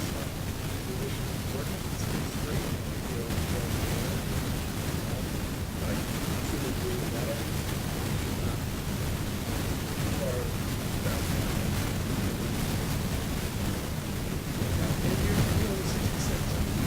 that's a very dangerous that's a very dangerous spot. So crossing that. There's a lot of issues going on down there.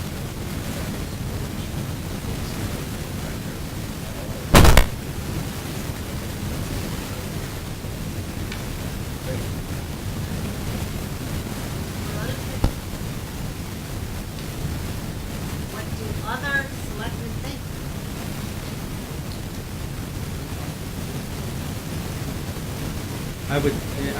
I agree with parts of what Ben had to say, because we have to, I am concerned we got a long way to go, and it's not gonna be a simple task, even though we've had a number of conversations. I think the next phase of the airline trail might be doable, but it gets more complicated on what we'll call the third phase. And obviously, that's the one that lands here at the depot, so there is a level of how much responsibility we wanna take on. I mean, I'm a trained person too. I came from, my father was Amtrak, so we're always talking about trains, and it's an interesting, but we just gotta be careful with that in terms of, we, start working towards that, and we realize that that last phase, is problematic, or we're going a different route, we're going down Freestone instead, and then we're not gonna be using that either. So I don't know, it's certainly, we'll continue to talk about it, and that's good. Well, what are the goals of the airline trip?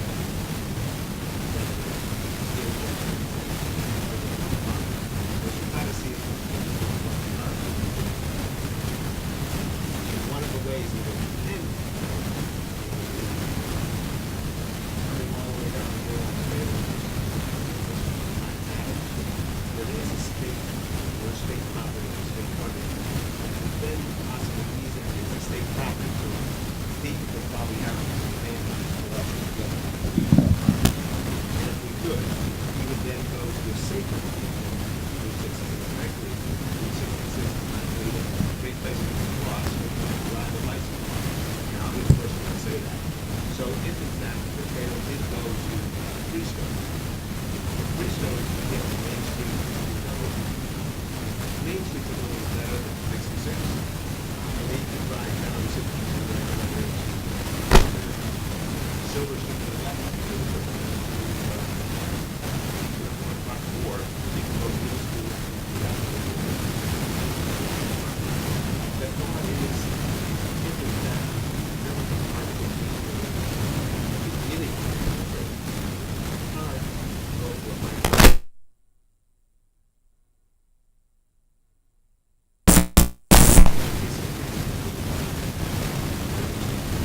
Could have a riverfront walk there, and then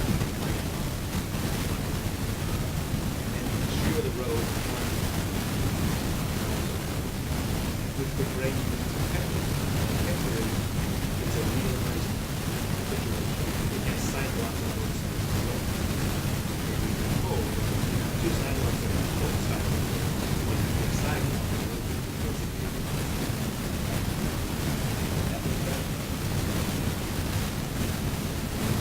trail that could bring you to the depot if you had what is called a trail by rail. Now, a lot of times, there's active trains all over the United States that have a trail that's offset from the rail by a good 20 feet. This would be very close to it. It could be, 5 feet away from it. Now, this train doesn't go over the bridge that often. So you could, as soon as the train comes over, the conductor would probably say, you can't use, it's closed for today or for an hour, whatever it may be. But otherwise, it could be used the rest of the month. In most cases, I don't know exactly how many times the train comes across the bridge, but I think it's like once or twice a month.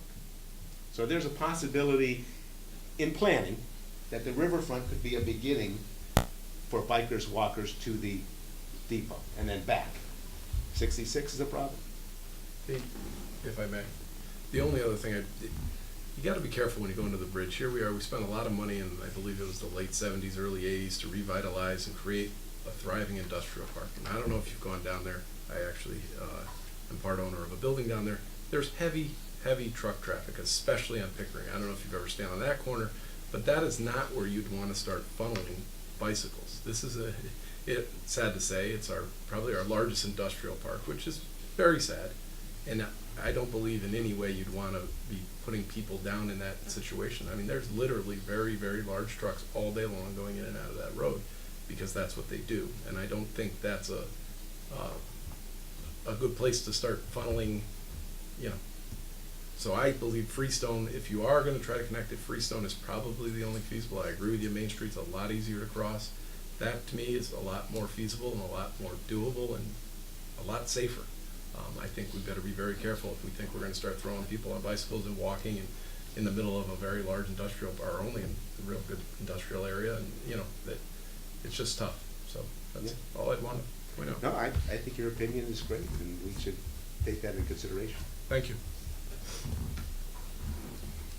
Anything else?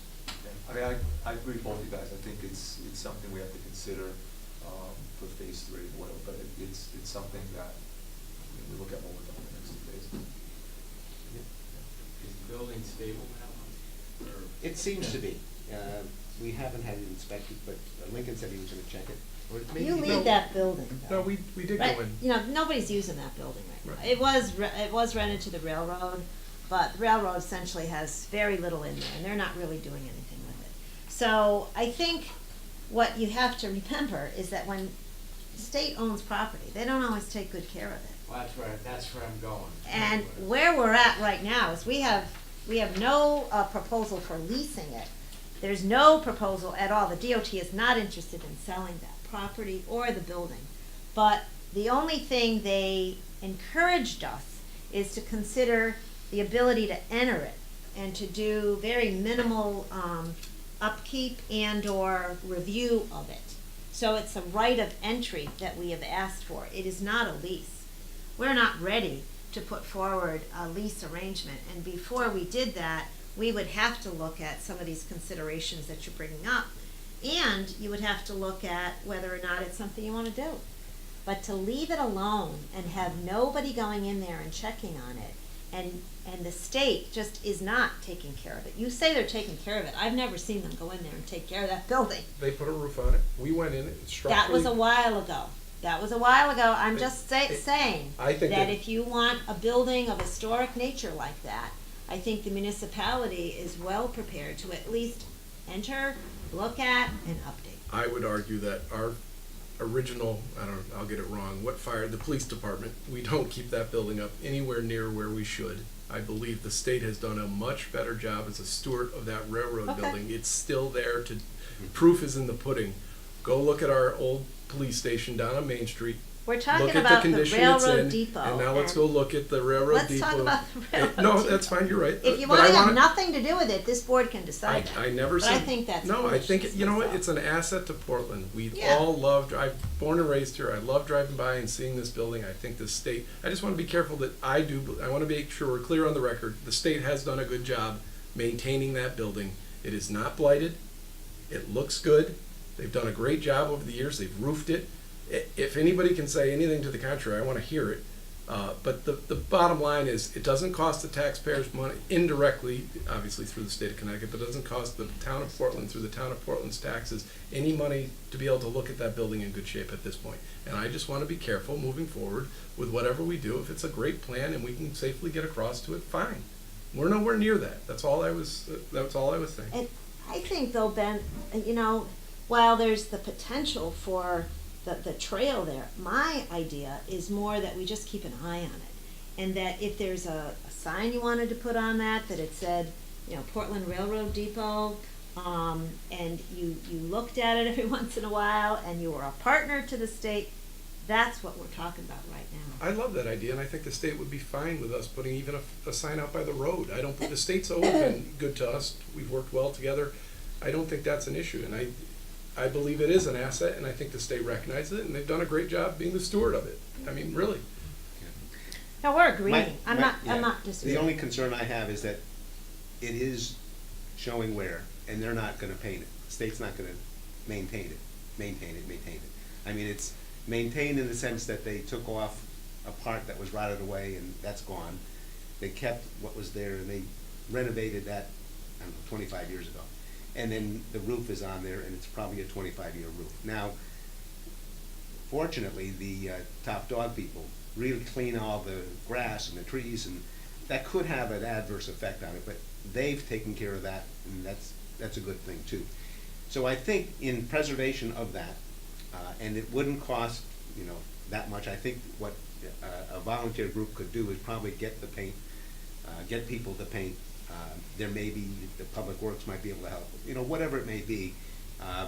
We would be able to secure it and preserve it for when, down the road, we could use it. And I think that if we waited until we wanted to use it, which could be maybe 5 or 10 years down the road, it may not be as in good shape then as it is now.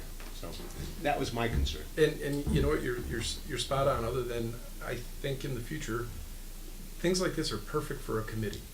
Perfect for a group of people that, nothing to do with the town, a group of people that truly care, and we already had a few people get up and speak about it, to raise the small amount of money that we're talking about to potentially, whatever, put a metal roof on it, paint it, whatever you're thinking.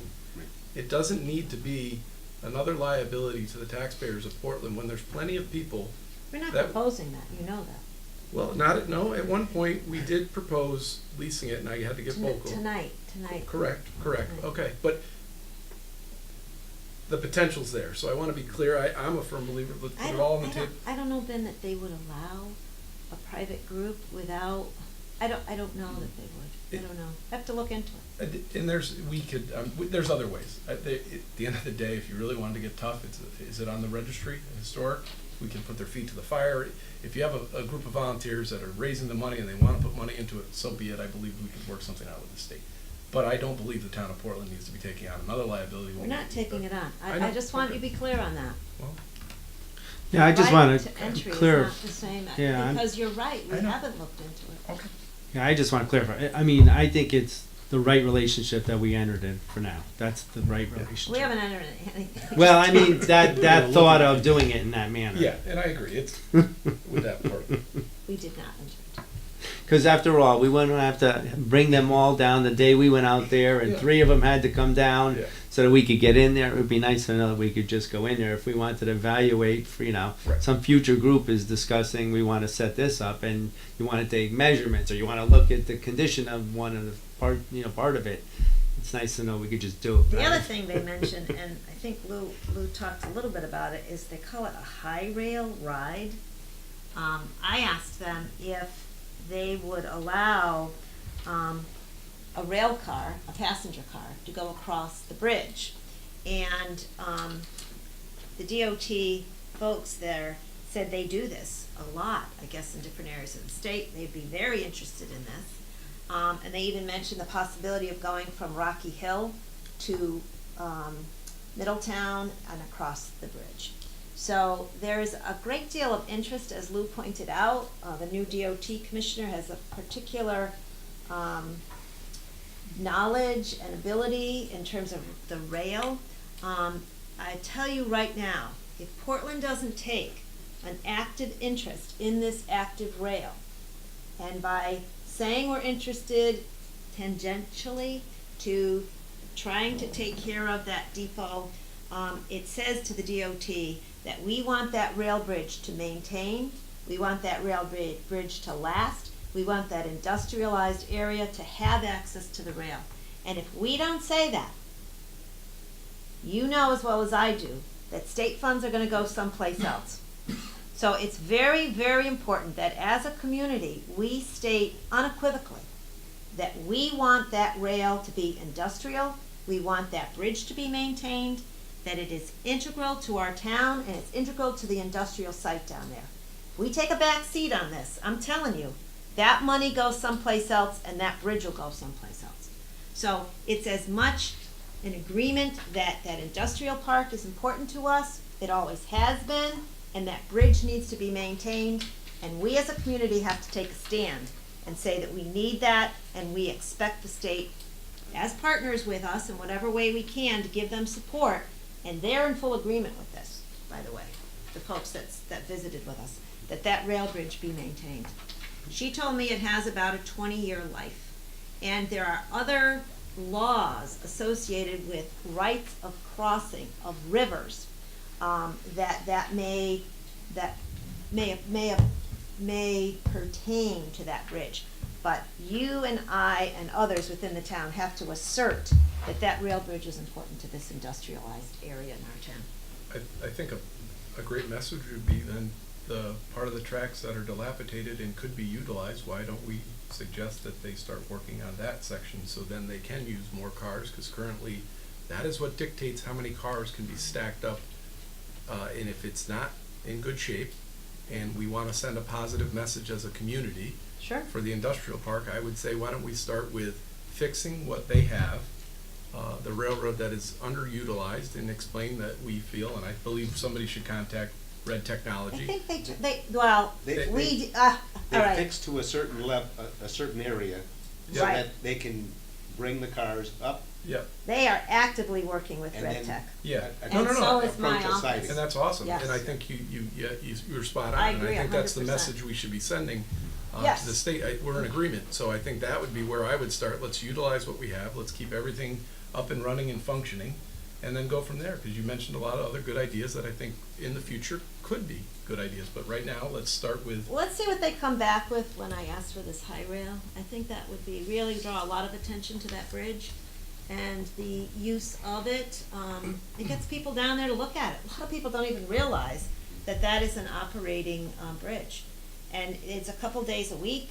One of our big companies down there, Red Tech, is working with DOT for the ability to have their spur and be able to operate and maintain that area in a different way than what the railroad allows. Rail law, we learned in this meeting, is quite complicated, quite old, but we have to maintain our support for the rail. And I'm very, very adamant on that, and I think the rest of you are too. I think that's very important. Yeah, and I think like Ben said, if those trestle, the ties were repaired and replaced, the rail, I think, is probably still in good shape. They used to use that to bring the reactors to the atomic power plant. That was kind of I remember. offloading place. So those are pretty heavy items that were carried there, probably the last heavy items that I know of that were carried over there. I mean, there was some grain that came over, but those cars were just grain cars, probably not that heavy. So yeah, it would be nice to fix the whole thing, because I think if in fact they could put a few cars, park them, Right. and then they could load them whenever they needed to. They need to go past a certain area near Pickering Street to go forward back to the red plant to be able to go to their siding. So there's like a fork in the road, but the fork can't be used until they go by that fork, switch the tracks, and then move forward again. And then there's another building that has a siding that's also part of that mixture. I think there's a three-way stop or run. And that's the one that's being underutilized at this point, or not, And someday that might- potentially right. Yeah. And that's where this spur is key. They won't be able to enter the building with the train. That building can actually receive the cars into the building. I believe it can hold 5. Yes. And that's a big deal. And We don't want to lose that. And the only way that can be utilized efficiently is to fix the track. So I think part of our message immediately should be, what do we got to do to start working on that? Regardless of the depot, and it's great that we're showing interest, we want to preserve it, I don't argue with that, but I think we should, also immediately send the message that we want to preserve this area for industrial, that is instrumental for Portland. You can always bring in millions and millions of gallons of fresh water from Pennsylvania. Andy will have something to say about that. So that will. We have an ordinance for that. Yeah, so we that's can't. true. No, That's true. They can't come over the bridge. I'm not saying I approve that anyway. Yeah, okay. So basically, though, proceeding with the right of entry doesn't stop with Right. any of what we're talking about long term. It just gives us, it kind of helps us stake a claim and show our interest in the current, so. Well, Red Tech hadn't been approached by the DOT, so they got in touch with Senator Needleman. He got in touch with my office. We both got in touch with the DOT, and then the discussions recommenced with Red Tech. And furthermore, they were very, very cooperative in our meeting that we had a few weeks ago, a week ago, I guess it was. Right. And I want to keep that dialogue going strong. So I'll let you know what their response is to my request as to how we would proceed with a right of entry only, and how we would proceed to get one of the high rail rides, which I think a lot of people would enjoy. Something that was done several years ago, and I think it brings a lot of attention to the need for our industrial area to have strengthened rails then, and I agree. And you mentioned it, Susan, so I just wanted to point it out. Yep. Red Tech is that 10? They're in our top 10 motor vehicle payers for the town of Portland. And, obviously there's a lot of other industrial uses down there, and I think it's important that we... They were very grateful for the support that That's good to hear. my office gave them, and in turn this board, so thank you for your support. They thank you as well. Okay, are we ready to move on to the next? Now, we have some information on the proposed land swap with Exchange Club of Portland, and with your permission, I want to talk about that now under status report. Okay. And that also is something Lou's been working on, and you all have a synopsis of some things that both, I think it was Mike and you have Yep. been working on. Those are extra maps. Extra maps in case we need them. And everybody should have, if you open up your handout, this map is on the back of All your right. handout. Perfect. Perfect. Good night. Take care. Okay, so we held a meeting January 25th. Mike and I represented the board. George Law and Jim Hill represented the Exchange Club. And we discussed the following entrance and swap of the land. And basically, if you looked at the original plan, it was something like a 1.79 acre swap for 0.82. So I had a little concern with that, saying that, well, that didn't seem like a fair swap. So in looking at it, there were a couple other things that we took into consideration, and that was the original plan for the Exchange Club was to take a piece of the town land, including the road that the town owns now, and give a right-of-way to the town.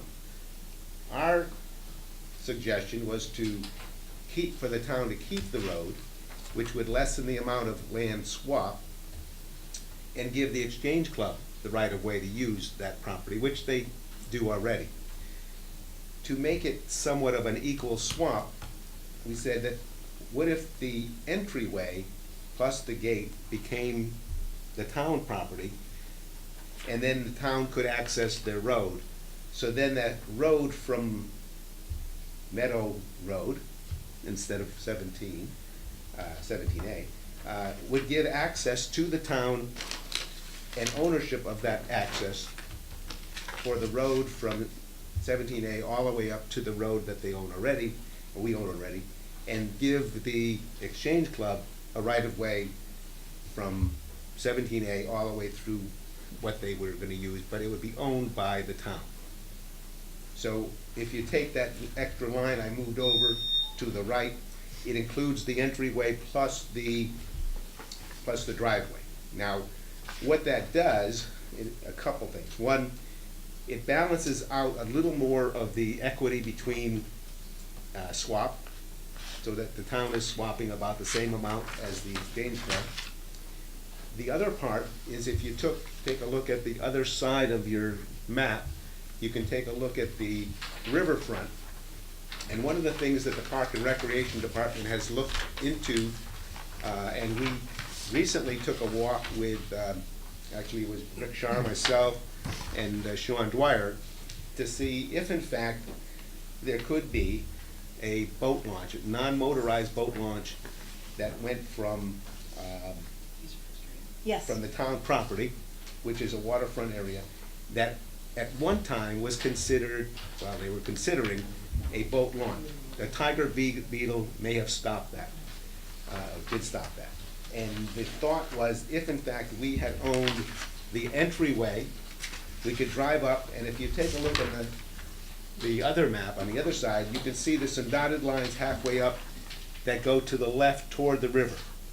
All that land to the left is owned by the town, and then you can take a look at the other side of the map again, where the Connecticut River is, the colored map, and you can see where the Portland land is, which is fairly close to where that turn is off of the main roads that the town owns. So there would be access to the river, of which we have none. We have no access to the river. There's no public access to the river for boating or anything like that in the town of Portland, even though we have lots of water frontage, but we just can't get to it. So that would be a benefit to the town to have that area. And when we talked to Jim and we talked to George, they seemed to be very acceptable to that type of proposal. They're gonna bring it back to the Exchange Club and see if they approve that, and then we'll get back to us to see if that will work. Any questions on that suggestion from Mike and I? I'm not sure they can give away their only curb cut for the access to that property, and you talk about making it equitable. They have another curb cut. Correct, but not two-way travel.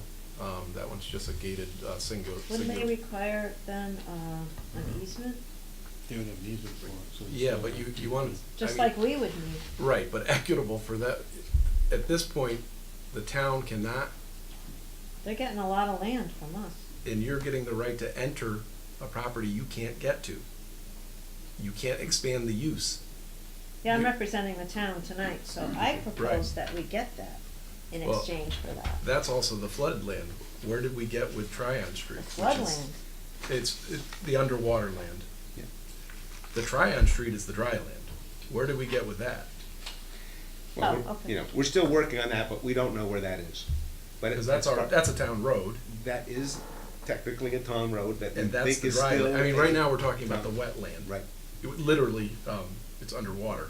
Yeah. So if we're talking about getting access, you're not gonna be allowed to fill it. That's not gonna get raised. We all know the elevations, it's Right, but people underwater. do drive in there during the fair. What's that? People drive into that area during the fair. In So the, it's- in the grass field, you're saying? Yeah, Yes, so it's accessible but you wanna now. until, you know, but unless hang- you can't drive In in. your proposal, you wanna now keep the road, which we all know they use for the fair, and the whole reason for doing this is representing the town. We don't want the liability anymore. We all know they use that road. Well, you know, the liability is an interesting question. If we walk outside this door, who's liable? If I drive on Well, you haven't said it. Freestone You haven't Avenue. said You're running a town. You haven't- You got right. roads all Who's over the liable town. there? You haven't You're said. running a town, You then. haven't How said. many You haven't roads said you got anything. Liable for what? for? All you did was walk outside. Well, you said You're allowed that's to what walk you outside. said. You're good. You said we're liable, period. No, we're liable if there's for an incident. the use of that road. What's that? No. I'm referring to what they utilize the property and what we now know they use the property. The whole reason this came about was somebody did a survey. They're now showing us, we're the representatives of the town, where the land was, and in all fairness, nobody knew where the property lines were. We're now fully aware, we're staring at a map that says our land is currently being utilized by the Exchange Club, which is a liability, and I believe Susan said that in one of the previous meetings. So people know, Ben, because a Right. lot of people weren't here, the land that the 1.79 acres you're referring to was donated to the town by the Prout family. So the Prout family gave us the land, as you see here, the town of Portland land, right? Yep. And that extends over, as you can see on here, the road. So the town right now owns a fair amount of that road. Yes. And what I think this proposal is saying is we would retain the ownership of that, it's not really a road, it's a driveway. Right. And we would gain some access to Route 17A, knowing that, you know, in the future, the town may choose to retain ownership, the Exchange Club may choose to retain or not retain ownership. But I think in terms of a 1.79 acre versus a 0.82 acre, that's kind of lopsided. And I think it makes some sense that the municipality would have access to its own property, and that the other thing to think about is that if you had access and you owned it, then the gates could be put up so that if the town was interested in pursuing the boat launch, you'd have good access in that the town owns, and you wouldn't be reliant on another property owner for even getting access to your property through that particular area. Because you would own the 0.82 acre, you would own the in and out, you would have to give. And I would propose, and I think I'm just saying what you just pointed out, Lou, that we would give certainly an easement to the other property owners to come in and come out. But by virtue of the municipality owning the frontage, you're going to be able to then allow vehicles to come and go. Because when we looked at the town putting in the boat launch, when we acquired the land on the river, the Prout family donated the land, everybody in town wanted to have a boat launch, and when we approached the Exchange Club about accessing and coming in and out in this area, they said, we're not too sure about that. We're not too sure we're going to allow you to bring cars over that area. And everybody knows what happened. The tiger beetle came along and the whole deal went away because we didn't get the money. So, you know, when you're a municipality, you have to think down 30 years from now, 40 years from now. You want to be able to have the most opportunity for the town to utilize the property that it has and to be able to utilize and get to the river by virtue of the fact that we're a town. I also think, I'm thinking, when I look at this, I like the fact that it's a more equitable land swap. When we're looking at it, I understand the issue, but they have an easement to get in. So that's not gonna in any way impair their functionality of what they're trying to do on their property and to be able to run the fair.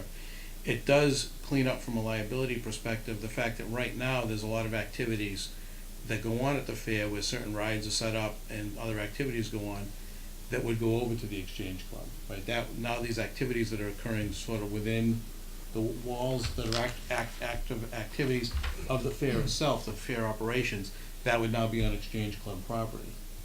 So I think that does move the ball forward there in a fairly equitable way.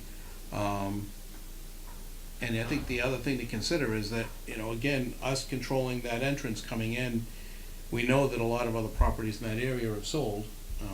If the Exchange Club did something with it, I have no idea, I'm not part of the Exchange Club, so I have no idea if that's ever into consideration, but if this property were ever to move, at least from the town perspective, you know, we would still be sort of controlling our own fate with access to our property, not relying on an easement, et cetera, to do that. So I actually think it's more equitable than the initial proposal that we saw. I like that better. I think the legal access for all the parcels in the rear is still Tryon Street. It's the high and dry land. It is the legal access for everybody. I still think right now we cannot access our parcel legally. We can't expand it legally to the second parcel. So there's a value to that. And if you're saying the value is the same as the 179, fine. If they want to do the swap, that's up to them. But I still think they're in the driver's seat, in my opinion. And that's what George. The taxpayers are gaining huge, regardless, because we would gain an easement to get in, which would then give us the ability to expand our use. We currently cannot. And I just want to make sure everybody's clear on the table here. And I don't want to keep the liability in the back. I'd rather, you know, we're never going to use that. You know, for that strip in the back, and it squares them off, and we gain what we want, access to it. But I think Tryon Street, we should be talking more about that Yeah, quickly. well, I think, Is Tryon that- Street's still on the table for a lot of things, and we'll see where that I goes. agree. But as far as this plan goes, Jim and George were pretty, they thought this was a good idea. Some of the things that the Exchange Club doesn't like to deal with is the gate. And that sometimes is broken, people get through there, and then they drive the trucks and the cars and the Jeeps through the other area, and the people complain about that. So the gate needs to be closed, and, there may be some more need to make sure that that's closed. But we do have people that can patrol that area probably better than the Exchange Club to make sure that the gate is cleared and safe and it's closed. The other piece was, George and Jim, there's a member of the Exchange Club that did this surveying. He's a surveyor, and he'll do an updated Oh, that's version helpful. after they meet with the Exchange Club. Now, the Exchange Club Executive Board hasn't voted on this at all. But this is a proposal, I think, that they seem to be interested in. It gives them more property that they use already, but they would like to have that more property. And like, Jim was saying, who knows down the road, they might say, well, if we get this electric property, it kind of squares off their property. There are some people looking to buy property in that area for a lot of reasons. There's one person that's buying a lot of the land there. For the fair, the Exchange Club uses for a lot of different things, but the fair is probably the biggest thing that happens there. And sometimes it can't happen because it's too wet. So I'm just projecting a possibility that maybe the Exchange Club down the road might say, this really doesn't work for us for the fair. Somebody else might want to buy the property. We could take the sale of that land and buy something different that may be higher and drier. And then they can still use it for whatever purposes they have, and maybe it may be more reliable than the property that they have. So, but I don't know that. I don't have the crystal ball, and I don't know what they're gonna do with that property. But they did come forward and they wanted to kind of square off the property, and I'm not sure why. But I think that if we were to go with this plan, it does balance the swap a little closer. We do gain the frontage. Right. Thank you. Lou, the road back here, Yeah. that's currently, The town owns that. the town owns that, and under your proposal, we're gonna keep that. Right. Okay, they're just gonna get to the right of that, which is really what they need to use. They use that. And then we're gonna give them an easement all the way out. Right. So See, that was part of the property, because they own that area that's pretty wet, actually. Yeah. And it Where goes that little- across across the driveway there. Yeah. So the town owns the driveway, and then into where, I guess, where the stage would be and some of the rides are during the fair. It's been that way for a while. Yeah. And I think, I wanna say 05, 07, we haven't owned that property all that long. It was owned by the Prout family, and then they donated it to the town. But I mean, the Exchange Club's been using that as if Yes. it's theirs for a long Yes. time. I thought it was theirs until all this. Yeah, I think it's good that they're Yeah. trying to get this cleared up. It's not unlike what we're talking about the Swedish cemetery. Right. They've been using land that isn't theirs, a little bit of it, and it's good to clean it up. As a member of both, I think this is fair for the town. They still have plenty of frontage. They have another opening. I mean, granted, according to Ben, it's one way, but But this is the entrance that has the correct sight line. Keep in mind, this new proposal, and we don't have it in front of us, and I'd like to see it ahead of time, it's probably 1.25 acres, give or take, maybe 1.3. It's almost identical, and then you're not putting a value on the frontage property versus an interior non-usable property, and you're not putting a value on the fact that the town can now expand its uses, which we can't do now, and we're minimizing the liability for the taxpayers in the rear. this is good for the town. Without a doubt. Yeah. So I want to So be if clear. they're That's all I'm willing to go saying. along with Without it. a doubt. That's easy for the voters. That one's easy. Well done. Yeah, very good. Nice You work. wanna say something? No, it was just smooth. I wanna point out that the names that are on this colored map are not correct. A lot of these properties have conveyed to other owners, owners. You know that, right? Yeah. All right, so we'll wait for the results from your next discussion. Good job. Thank you. Committee, subgroup.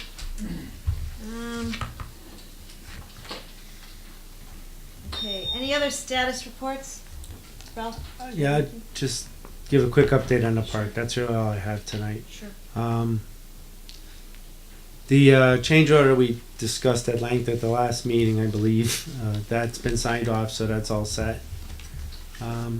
We had our every other week meeting today, so we were out at the site just trying to get an update of where they're at. At this point, they've spread a lot of the gravel they needed. They've covered a good portion of the main part of the parking lot and the circular part of the drive around it. Really, the only place they're looking to put the gravel is around the walking path around the soccer fields at this point. And they've actually put the first layer, I believe. So that's progressing nicely. This is what happens when you have 60-degree weather in February. They're intending to start looking at getting ready to put in the fence posts, not the fence themselves, but the fence posts. And the other thing, right now they're backfilling a lot of the wall, any of where they put the walls. They're doing all the backfilling around the walls.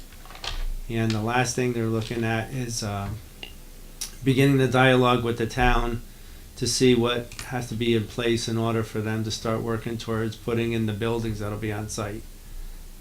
They talked about it, hopefully by April that would start. Obviously, if we stayed in the 60s, it might change things, but for all intents and purposes, we probably should plan the thought is that they do the buildings around it beginning of April. But they're going to go through the due diligence or whatever they have to do with the town to make sure any approvals, permits, or whatever has to be in place before they begin that process. And that's about it. Did you want to update the dog park? Because I know David's here too. I don't know if there's been a meeting since the last dog park update I did. Exploratory committee? I think,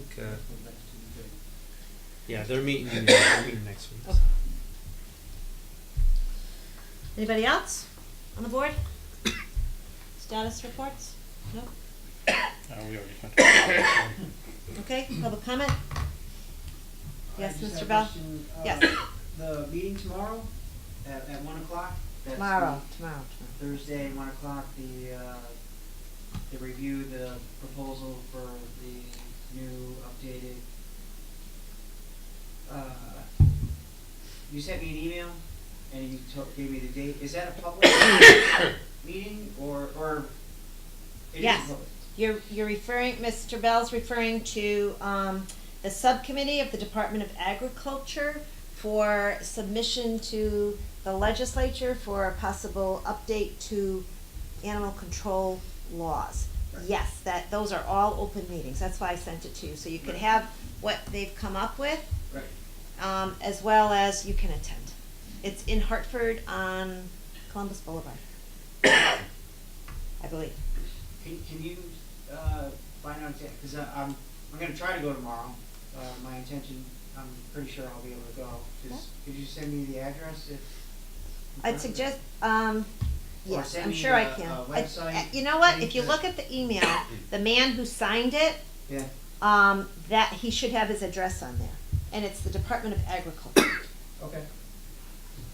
And then just one other thing, and this is something I actually brought up with Mr. Tripp. Let's see if I can find it. Okay.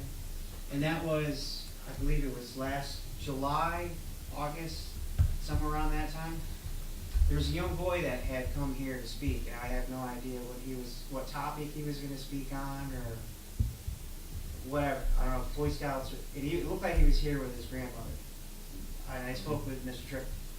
So he had waited. There were several people that had gone before him. By the time it would have been his turn, he had to leave. I remember that. You do remember that? It was yeah. Terry Larson's.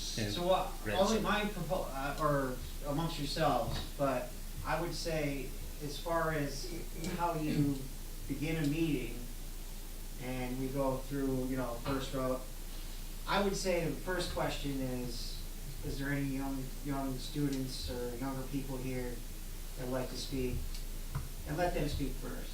I mean, I know they have a different schedule and everything else. That's a good point. I would say like that would be that's one thing that always bothered me. I spoke to Mr. Tripp about that briefly, but if there's anybody, you know, if you want to go in some kind of order, I would allow them to speak first. People Yeah, can I'm sure what they have also, to say won't carry on. tonight, I think for the most part, a whole lot of people kept their comments to a reasonable amount of time. Right. That night, people talked for a long time. Oh, I understand. And this board has not decided on a 3-minute and then, you know, come No, back. I get it. So, I get it. it's better gotten to a little have, better, but I think you know, that's a good expansive, suggestion. But at least, Yep. if you're gonna have a young person in the audience, ask the adult whether it's with them or something. Sure. Does any young person have a comment, and then lead off with that, and then I'm sure they gotta go home, do homework or whatever, but that was something I mentioned to Mr. Tripp, and I always just remember that little boy not being able to speak. I just think that's, if there's anybody that needs to speak. It's 450 Columbus Boulevard in Hartford. If there's anybody that needs to speak, then what we're supposed to teach the young people in our audience would be, you know, so, just something to keep in mind in the future. Good idea. Thank you. You're welcome. Anybody else? Okay. There are 2 topics in executive session. David Murphy had asked me, the land acquisition, it is some more information basically on the pipeline that I would be giving to the selectmen. So it is 222, 230, and 248 Brownstone Ave. Yeah, so just Yeah. previous agendas, you called it that. You Yes. called something different. Yes, but it is the same, so we can make that in the minutes. It is 222, 230, and 248. There's not a whole lot, that we're going to talk about. In fact, I can tell everybody, it's not anything to do with negotiations. It simply is that, they are investigating the best way to test the pipeline. So, the seller, had put forward a couple of different thoughts and one proposal, and there's another one that they're looking into. So I don't have a result on that, so I can't give any information on it, but that's basically the update. So there isn't too much else, unless there's strategy that the selectmen wanted to talk about during executive session, but certainly it's public information that they are looking at the best way to test that pipeline. And as I would point out, and I think we've talked about this, that pipeline is in town property. It's in Brownstone Avenue, and it is on private property. It's on Valley Oil, and it's very important that any integrity testing be done properly. So regardless of the situation of the land, so they're looking into that, but they don't have an answer yet. And with that, I'll entertain a motion to. Could I talk some more? Yes, of course. Under informal discussion. Yes, of course. Question for you as well, and maybe Yes. it's a question and it's also an announcement. Sean Dwyer has resigned and he's moving on to another job. Yes. Our Park and Rec Director. And I think Friday, there's a Yes. reception. And what time is the reception? It's 2 to 5. 2 to 5. And the public's 2 to in- 5 open house to Okay. wish him Where? well. Where? At the Park and Rec office. Okay. At the chamber meeting today, our illustrious leader there, Dave Kosminski, gave a wonderful presentation on the Yes, Airline he Trail did. as Good well job. as podcasting. So members from East Hampton's Chamber of Commerce, as well as Chamber of Commerce members from Portland, Larry McHugh was there as well, and you did a wonderful job, and we thank you very much because it was super, and everybody that walked away thought that was a good your job. presentation was excellent. Very good. I noticed that recently we had somewhat of an ice storm, I think 2 weeks ago, and I know Don Goodwin is in the back, and he probably never gets enough credit for what he does, but he was alert when I'm pretty sure when he heard that there were 1,300 people that were without power for a short period of time. And I know that Don's brain was probably working similar to ours and saying, okay, do we have to set up a shelter? Do I have to call some people? Because he knew right away that it could be a bigger problem if 1,300 people or more were without power. Fortunately, those 1,300, all 1,300 of them were online almost immediately. So, but we know that you were ready, Don. Thank you. So thank you. And one last thing is that I did have a short conversation with Laura Peterson today, who's the representative from the Liberty Bank, and she said that the person who does the sponsorships for the Brownstone Quorum and the Park and Rec concerts, she's working hard on that sponsorship. The person who she's working with, who does that work, is on a maternity leave, but will be back soon. Great. But she says that she's wants to support that endeavor. Great. And I think the Liberty Bank wants to continue to. Yeah, and I'll note along that line is that Sean did send out all the letters of all those typical people we reach out to for sponsorships for the concert. So before he walks out the door, I believe actually all of them may have gone out now. He had sent them out before, make sure that was out there before he left. And we're actually heading out tomorrow in that spirit because of the sponsorship we've had. We had Brownstone Quorum had two folk recognized and thanked both Liberty Bank and the Flood Law Firm for their sponsorship, basically because they sponsored at a very high level the Riverfront concerts. And we have actually some certificates that we awarded them on our annual meeting night. Again, talking about it from the Brownstone Quorum, we're actually going to be presenting them tomorrow, so that they're going to get some recognition as well. So. Good. I'm done. Thank you, Lou. Good job. Very good job. Appreciate it. Thank you. Is there a motion to go into executive session? It's 10:05. So moved. Motion made by Jim and seconded by Lou. All in favor? Aye. So we'll wait until folks are able to